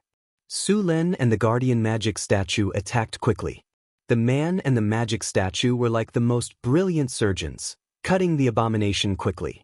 A large number of wounds quickly appeared on the abomination's body. Under their crazy attacks, the abomination was completely passive. In the battle just now, Su Lin discovered a weakness of the abomination that was not a weakness. When Su Lin and the rest's attacks exceeded the abomination's recovery speed, the abomination would stop attacking and enter a defensive state, increasing its recovery speed. At this time, the abomination would not take the initiative to attack. Although it could not kill the abomination, it could delay its movements. After discovering this rule, Su Lin had already thought of a way to deal with it.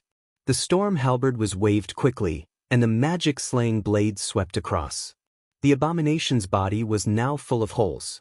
Great disintegration spell. A green light flew out from Hathaway's magic staff and hit the abomination's body instantly. The area dissipated like sand. The abomination's recovery ability was suppressed, and its aura became weaker and weaker. Its recovery speed also became slower. After seeing this, Hathaway immediately waved her magic staff and started to cast a spell. Soul Banishment. Rays of silver-white light appeared, and countless runes quickly gathered and merged. Finally, they turned into silver-white chains that pierced the abomination's body instantly. These chains pierced through the abomination's body. Then, as it roared crazily, Hathaway began to slowly drag the abomination's soul out of its body. However, as an abomination, even if Su Lin and the guardian magic statue worked together to severely injure it to the brink of death, it was still very difficult to drag its soul out. As Hathaway's magic power continued to deplete, soul shadows were drawn out one by one, wailing. However, these were not the real souls of the abomination. These wailing souls were just pitiful people who had been devoured by the abomination. They were used as consumables by the abomination to resist Hathaway's soul banishment. Damn it! Why are there so many souls? Didn't you say that he was sealed in here? Many souls flew out of the abomination's body, but his soul still didn't appear. Su Lin couldn't help but curse. Throwing out a large number of magical gemstones, Su Lin casually cast a soul-trapping spell to guide these souls into the gemstones. Seeing that Hathaway and the abomination were in a tug-of-war, Su Lin instantly released countless lightning bolts. These lightning bolts quickly gathered in mid-air, and in the blink of an eye, 9 purple chains that were shining with lightning appeared. Thunder Prison! 9 purple lightning chains instantly pierced through the abomination's body. Together with Hathaway, they tried to drag the abomination's soul out. Astral Projection. A golden light suddenly rose from Hathaway's body. In the next second, a translucent figure that looked exactly like Hathaway walked out of her body. The silver soul had a hazy shadow. This was the form of her soul. Countless inscriptions were engraved on her soul. This was the power that Hathaway had added to herself. After activating the astral projection, Hathaway's power increased greatly. The silver chains dragged even harder.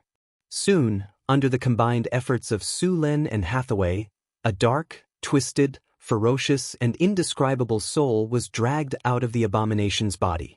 This wasn't a complete soul in human form. Instead, it was a terrifying soul that was pieced together by countless soul fragments. It looked terrifying and ferocious. The evil energy in the surroundings quickly became denser. An extremely crazy and hateful consciousness began to attack Sullen's mind. He struggled, roared, and tried to escape frantically. He resisted the pulling power of the silver chains and the purple lightning chains. However, it was obvious that the abomination had already lost in this tug-of-war. The abomination struggled frantically, but his soul was still being dragged out bit by bit. What a terrifying monster! Su Lin could feel the abomination's desire to destroy everything in front of him.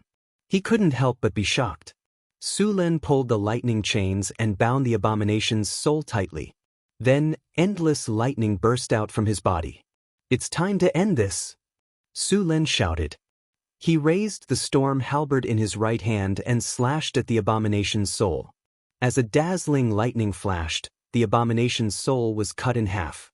The abomination's soul was cut in half, but it still didn't die. However, its struggle became much weaker.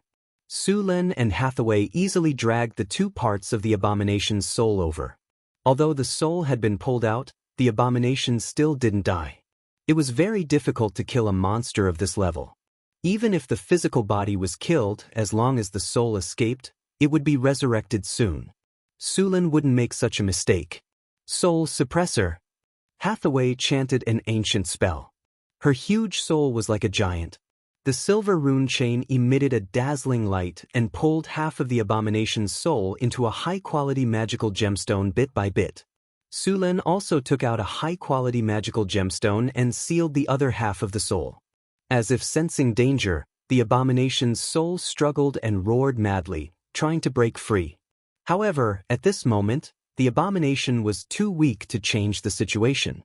In the end, the soul was split into two and was completely sealed in the gemstone as it screamed. The lightning chains shrunk instantly and appeared on the surface of the gemstone like strange patterns. The moment the abomination's soul was sealed in the gemstone, the originally pure gemstone became pitch black. At the same time, it emitted an evil and blasphemous spiritual light. The entire gemstone looked very evil. It had been turned into an evil gemstone by the abomination's soul. If this gemstone fell into the hands of an ordinary person, they would be affected by the abomination's soul and fall into darkness. In the end, they would become the carrier of the abomination's resurrection. Su Lin heaved a sigh of relief. He flipped his palm and put the gemstone into his storage space. Although this gemstone was very dangerous, it was also very precious. It contained a lot of divinity. Hathaway's huge figure waved her hand gently, and a spiritual light rose. Demon sealing formation. Runes danced and instantly sealed the gemstone that was emitting evil spiritual energy. Apart from looking a little black, this gemstone looked like an ordinary gemstone. Then, her soul turned into a spiritual light and returned to her body. As the soul was sealed, the abomination's body collapsed. Its power was quickly drained. After a few breaths, the abomination's body deteriorated rapidly. In the end, it became like a dried-up rotten wood.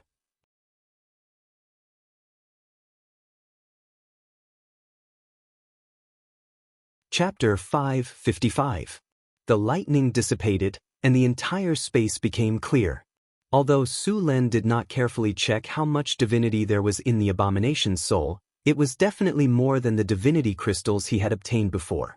However, it would take a long time to extract the divinity and use it. This was also the method he used to kill the abomination. Su Lin did not have the power of death, so he could only rely on this method slowly. After the battle ended, Su Lin let out a long sigh of relief. There were more spoils of war on the battlefield, and the most important one was the corpse of the ancient god. Although an abomination was born from this corpse, the corpse still had extraordinary benefits. The abomination did not inherit all the divinity in the corpse, so there was still a lot of divinity left in the corpse. In addition to the divinity, there were also a large number of mid-level and low-level soul crystals obtained from killing many undead, which could provide raw materials for the golem factory. The corpse of the ancient god was huge. It was dozens of meters long, lying on the ground. One could imagine how tall it had been when it was alive. Even the tallest cloud giant in the material world was only close to its knees in front of it. This was a male god, and the corpse was somewhat broken. There was a hideous wound on the head and the heart of the corpse. It was obvious that this was the fatal wound that killed this god. It would be very troublesome to transport such a huge corpse out directly. Moreover, this kind of corpse was full of divinity. Once the news leaked, it would definitely be a disaster. By then, not to mention the legendary masters in the material world, even the gods would not be able to help but send their avatars to fight for it. By then, it was likely to cause a disaster like the time of troubles. After Su Lin checked that there was no problem with the corpse, he added another layer of seal. After the abomination's soul was sealed, the corpse was directly separated from the corpse. After a final inspection and cleaning, Su Lin and Hathaway were relieved. After sealing the space again, Su Lin and Hathaway returned to the wizard tower with the guardian golem. Alex, Karina, I'll leave the rest to you. Hathaway and I need to rest first. If there's nothing important, don't disturb me. After saying that, Su Lin directly found a room on the astrology platform and walked in. After getting rid of the abomination that was a ticking time bomb, the entire sorcerer tower could finally relax. Without the threat of the abomination, the restoration of the sorcerer's tower was on the right track. The wizard tower had been sealed off for thousands of years, and many parts of it had been damaged. The repair work was tedious, but the good thing was that the core area wasn't damaged. Alex and Karina could do the job. Su Lin came to a room and waved his hand casually. A gust of wind blew through the room and cleared all the dust. Then, he closed the door and began to check his harvest. After the battle, Su Lin did not pay attention to the system notification. He only had time to check it now. The battle is over. Congratulations, host. You have successfully killed an abomination.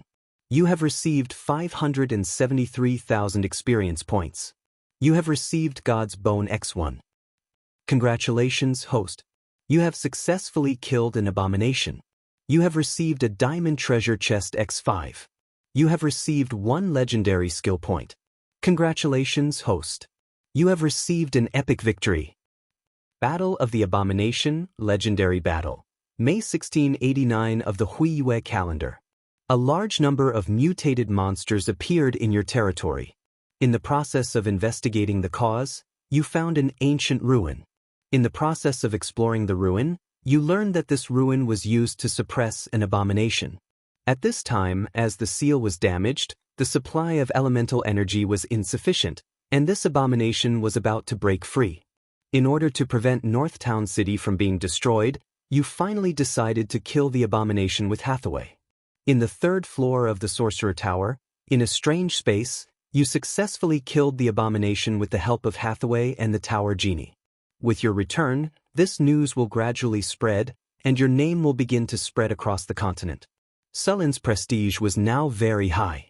If the entire continent was divided according to the arcane card game, Su Lin alone would be a purple legendary card, and he also had a red faction card, Florence and Northwind Principality, as well as many follower cards. If he revealed all of his strength, Sulin's card would probably become an SSR Gold Godly card. Congratulations, host. Your experience points are full. You have leveled up. You are now level 31. You have received 2 free attribute points, 2 skill points, and 2 diamond treasure chests. Opening the system storage space, Su Lin saw 7 diamond treasure chests neatly placed in the storage space. Seeing this, Su Lin felt envious. After a long time, Su Lin finally calmed down and summoned a water ball. Su Lin carefully washed himself and then prepared to open the chests. Su Lin opened the storage and took a deep breath. In the next second, he chose to open all the treasure chests. Congratulations, host. You have successfully opened the diamond treasure chest. You have received the item 9 Transformations Golden Pill * 1 bottle. Congratulations, host. You have successfully opened the diamond treasure chest. You have received the item Nature Crystal * 1 bottle. Congratulations, host. You have successfully opened the diamond treasure chest. You have received the item Advanced Legendary Soul Crystal * 1 bottle. Congratulations, host. You have successfully opened the diamond treasure chest. You have received the item God's Blood * 1 bottle. Congratulations, host. You have successfully opened the diamond treasure chest. You have received the item Time Orb *1 bottle. Congratulations, host. You have successfully opened the diamond treasure chest. You have received the item Hero Recruitment *1 bottle. Congratulations, host. You have successfully opened the diamond treasure chest. You have received the item Arcane Mechanics. The brilliance dissipated, and Su Len could not wait to take out the items to have a look. Su Len had already obtained 2 bottles of 9 Transformations Golden Pill. He put them away immediately. He had also obtained the Nature Crystal. It was just nice that he could give it to the Nature Oak. This was also very beneficial to Xanthi. However, Xanthi was currently unable to absorb this energy. The Advanced Legendary Soul Crystal was a good item. This was an important material for creating Advanced Tower Genie and Advanced Legendary Golems. Next, Su Len picked up a crystal bottle and examined it. This was a red bottle of viscous liquid with a golden glow. It was God's blood. As the crystal bottle shook, a faint golden glow rippled out. Su Len used appraisal to appraise it. This was a bottle of God's blood. It could be used to create magic potions or create divine artifacts. It was very precious. Su Len immediately put the crystal bottle away. The Time Orb was a light blue pearl. It was about the size of a lychee. Its surface was as smooth as jade. After appraisal, it was actually a treasure that contained a trace of the law of time. Its effect was to reduce the difficulty of casting spells such as Time Stop. Unfortunately, Hathaway only knew Time Stop. She could not cast spells such as Time Reversal or Time Banishment.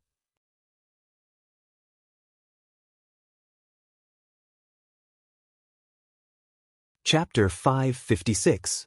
In some ancient legends and myths, there was an ancient god called the Lord of Time and Space among the first ancient gods of order. However, he had never left any information, so Arcanus had always doubted whether this ancient god really existed. In the multiverse, there were very few of his believers, but it was certain that those time dragons were the believers of this Lord of Time and Space. Wizards learned their space-time spells from the time dragons. Time dragons could be said to be masters of controlling time. They were born with the ability to control time. For example, they could cast spells like Time Stop at will. This was a very powerful legendary dragon species. They were also known as the chronological dragon, the epic dragon, or the eternal dragon. They rarely communicated with ordinary creatures. Time dragons liked to travel in time and explore the past or the future. When they found a potentially dangerous war, they would not hesitate to use their ability to end the war as soon as possible. Time dragons were also the only dragon species that was truly immortal. This kind of dragon was also the only one that did not collect treasures. Instead, it collected ordinary sundials and strange mechanical clocks. According to data, there were only a dozen or so time dragons in the multiverse. It was said that many time dragons had left the Crystal Wall System universe. In the same Crystal Wall System universe, they would usually form groups of 4 to 10 for the purpose of reproduction. Once all the female dragons were pregnant, the group party would end, and then it was very likely that they would never see each other again. Some lucky arcanists were lucky enough to communicate with time dragons and then learn time spells from them. This was how the famous legendary spell Time Stop came to be. It was said that some arcanists studied and imitated the breath of time dragons to create spells. The breath of time dragons had 2 effects. One was to steal time. They could spit out the breath of time that wizards were immune to. It would directly steal time from the opponent, causing an irreversible and permanent aging effect. It was said that some of the breath of time dragons could easily turn a human from a baby to an old man. The second effect of the breath was to exile time. It was also unavoidable. Its effect was to directly throw the enemy out of time. The enemy would completely disappear and be unable to move until the effect of the breath disappeared and they were captured by time again. These 2 dragon breaths were very powerful. Time Exile was a spell that imitated the time dragon's breath. However, the effect of this spell was far inferior to the time dragon's breath. Even so, this spell was very powerful, and very few people could master it. Now that he had the space-time orb, a treasure that could be considered a divine artifact, he would need to search for and collect time-related spells in the future. Space-time pearl, a mystical pearl condensed from the power of space-time. It contains a trace of the laws of time and space. Wearing this pearl will greatly reduce the difficulty of casting time spells. Moreover, the wearer will grasp a portion of the power of time. Effect: immune to slow. Immune to dimensional anchor and other positioning spells. Immunity time stop. Time control. The effects of time and space spells are increased by 100%.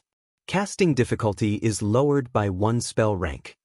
Time control. You have the power to control time in a small area, which allows you to move faster. With this space-time orb, Hathaway's strength had increased by a large margin. The most obvious one was the time stop spell. The difficulty of casting it was directly reduced from the 9th circle to the 8th circle. Coupled with the effect of controlling time, it had reached the point of instant casting. If she could master other time-related spells, the role of this orb could be maximized. Su Lin decided to give this space-time orb to Hathaway to use. The last 2 items were left. One of them was a hero recruitment token. This thing looked very similar to the recruitment token he had obtained before, but there was an additional word, hero, on the token. After using appraisal, he found that this thing just solved his urgent need. Hero recruitment token. This is a promise from a hero. After using it, you can recruit 1 to 3 wandering heroes to join your command. Of course, you need to pay the hero's reward. Note: the user's identity will affect the quality of the recruited heroes. Su Lin had decided to build Deepwater City some time ago and was ready to open up sea trade. Originally, he was worried about the lack of manpower and that there would be no one to manage Deepwater City. As for letting the nobles of the Kingdom of Florence manage it, Su Lin did not trust them. Now that he had the hero recruitment token, this problem was solved. Su Lin put away the hero recruitment token. He planned to use it when he returned to Northgard City. The last item was a book called Magic Mechanics. Su Lin briefly flipped through it. This book recorded a lot of knowledge about magic mechanics. It was all-encompassing and had many applications. For example, it could be used to upgrade golems, the energy channel of wizard towers, the structure of buildings, and even the construction of floating space city needed a lot of knowledge. After putting away these things, Su Lin began to check the rewards after this upgrade. After all his attributes had reached 50, if he wanted to increase his attributes, he would need 3 free attribute points to increase 1 attribute point. Su Lin was not in a hurry to increase his attributes. His current attributes were already very high, so he did not lack 1 or 2 free attribute points. As for the 9 transformation golden pills, he was going to give some to the others. After all, Alex, Karina, Phyllis, Xanthi, and his 2 personal maids had not reached the legendary level. It would be better to give it to them. Su Lin chose to use the 2 normal skill points he had obtained when learning spells. These skill points could speed up the learning of spells. As for the legendary skill point, Su Lin planned to use it to upgrade his Iron Will talent. This talent was a little special and very useful. When fighting against high-level monsters, he would often encounter Iron Will. Just like a dragon, ordinary people did not even have the courage to stand beside it, let alone attack it. Iron Will might seem useless, but it was indispensable. After using the legendary skill points to upgrade, Iron Will talent was upgraded to Advanced Iron Will. If he wanted to upgrade it to legendary, he would need to use 1 more legendary skill point. In addition to these gains, Su Lin also obtained a piece of God's bone. After using Identify, he found that it was a high-grade material. God's bone looked similar to bones, but it was made of jade. There was a trace of golden light on it, and it was very hard. It could be used to make high-grade magic items. It was a very precious material. Su Lin wondered if he could try to make a divine item with the God's bone and God's blood. P.S. Read a book. The world enters the Age of Lords. Read it if you like.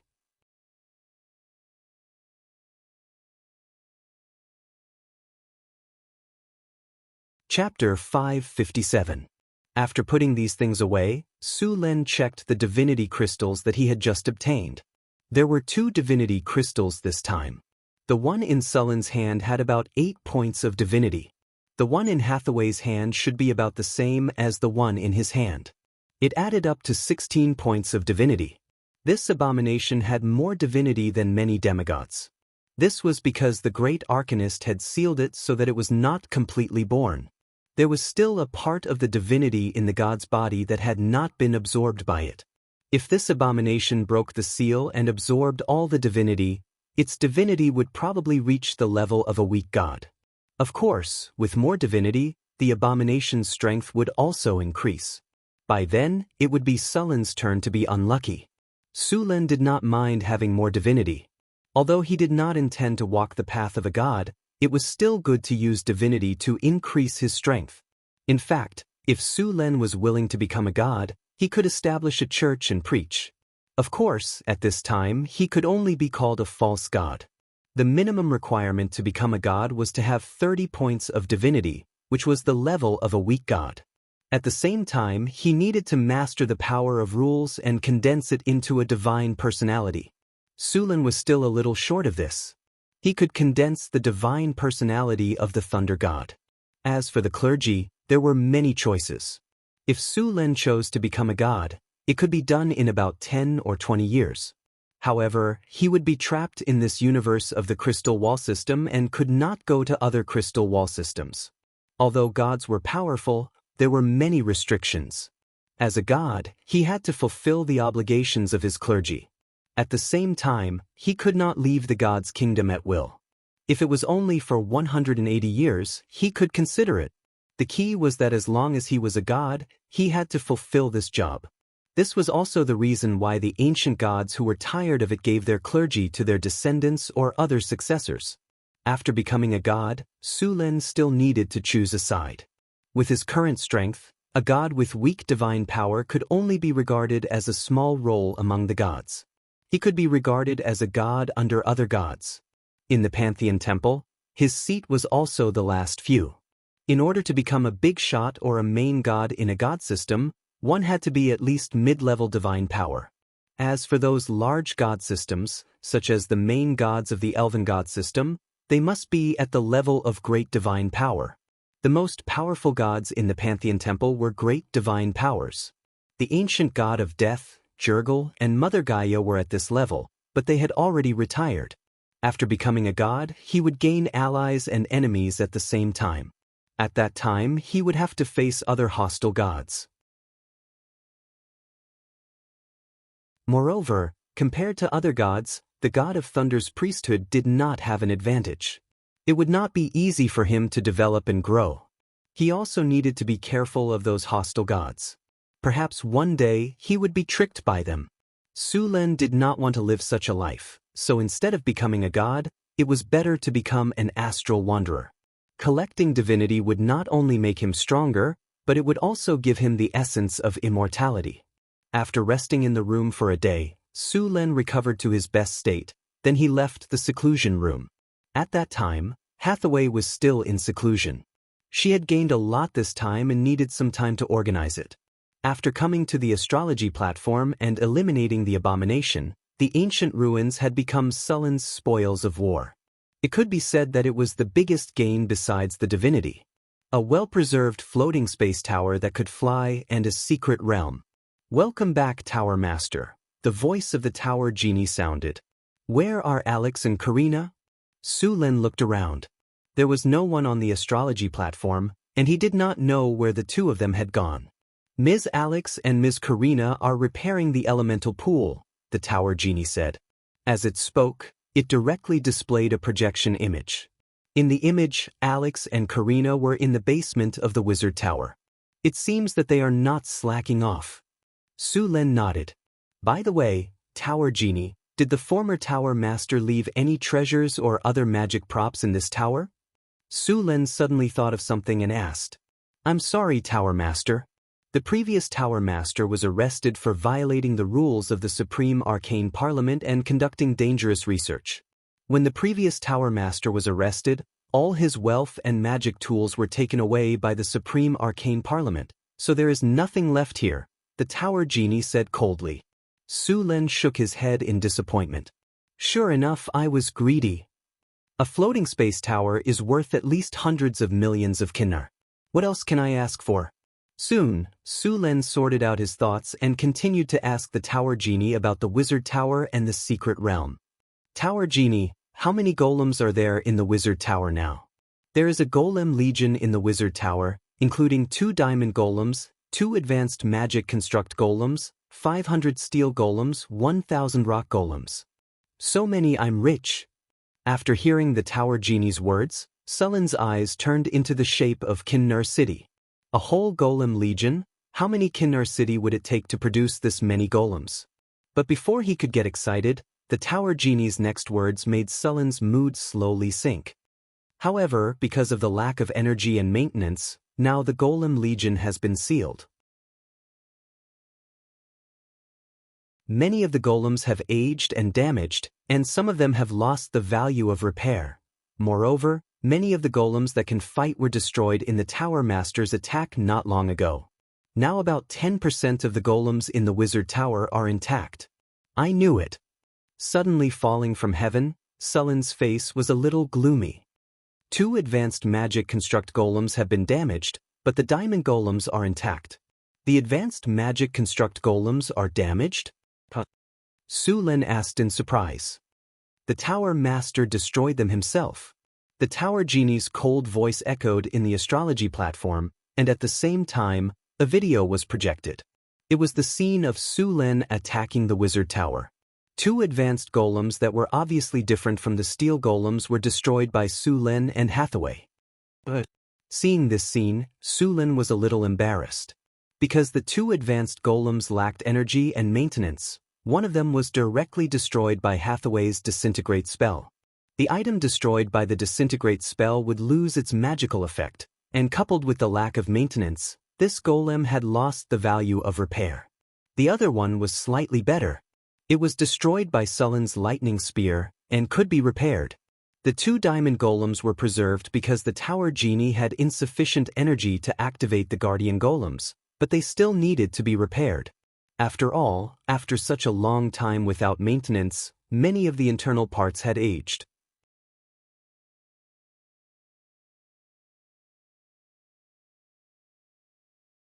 Chapter 558. Although the legendary golems were powerful, they also needed to be maintained on time. The Wizard Tower had reached such a state that even the internal energy supply of the Wizard Tower could not be guaranteed. Naturally, the legendary golems could only be abandoned. Although some protective measures were taken when they were sealed, it had been too long after all. After some inquiries, Su Lin learned that the secret realm had been emptied by the ancient arcanists. When the abomination was discovered, it was too powerful for them to kill it, so they sealed the abomination. The secret realm that sealed the abomination was abandoned. Only the Enigma and the floating space tower were left behind to suppress it. The entire secret realm was basically an empty shell. The Arcanist's plan was to seal it for thousands of years until the abomination weakened to a certain extent. Then they would kill it. But they never expected that before the abomination weakened, the Arcane Kingdom would go to war with the gods. After the war, the Arcane Kingdom fell apart. The secret land and the abomination of the god in the secret land had long been forgotten. They couldn't even take care of themselves. So, who would care about the abomination of the god? It was also because of the good quality of the seal left by the Arcane Kingdom that it hadn't completely collapsed after thousands of years. Otherwise, it would have caused a catastrophe. However, although everything there had been moved away, the ancient arcanists still left behind a lot of things, such as the virtual library. In the core of the Wizard Tower, there was a virtual library of the ancient arcanists, which stored a lot of knowledge from the era of the Arcane Kingdom. Although it wasn't the best, after all, the owner of the Wizard Tower was only a high-level legendary. He didn't have a floating space city, and he wasn't a great arcanist. The core knowledge of the era of the Arcane Kingdom, such as the floating space city, the neutron star golem, the element fusion reactor, the element annihilation technology, and so on, didn't exist. However, although there wasn't the most core knowledge, the knowledge stored there was still very precious. In the core of the Wizard Tower, there was a complete set of floating space tower construction technology, half-bit wall development technology, the magical particle railgun 2-V generation technology, Enigma weaving technology, the legendary golem technology, and so on. These technologies were not top-notch in the era of the Arcane Empire, but they were definitely top-notch in this era. Northern Town City was not as powerful as those old wizard organizations. Even though Su Lin had opened a treasure chest and obtained a lot of powerful knowledge, it could only close the gap a little. However, with this virtual library, the Northern Wind Tower's knowledge was immediately filled up. They were not inferior to the most powerful wizard organizations in the world. The problem now was to absorb and fuse this knowledge as soon as possible. Only after absorbing and fusing this knowledge could this foundation be converted into strength. However, the most important thing right now was to repair the Wizard Tower as soon as possible. He checked the damage of the Wizard Tower from the Tower Genie. The most damaged part was the elemental pool. The energy circuit and rune engravings were also damaged. Some parts of the magic steel were severely rusted and needed to be replaced as soon as possible. Originally, if there was enough energy in the Wizard Tower would activate protection. These energy circuits were protected by mana and would not be damaged. Now, they could only replace them with new ones. Fortunately, the entire Wizard Tower was built with obsidian and was blessed with a permanent hardening spell. The structure of the entire Wizard Tower was strong enough. They only needed to repair the damaged parts to be able to use it again. A day later, Hathaway finally came out of the closed room. Seeing her in high spirits, it was obvious that she had fully recovered. "Hathaway, how do you feel?" Su Lin asked with a smile. "Much better. The evil thoughts of the abomination have been cleaned up. I only knew about the power of the abomination from some records. After this encounter, I realized how terrible this monster is.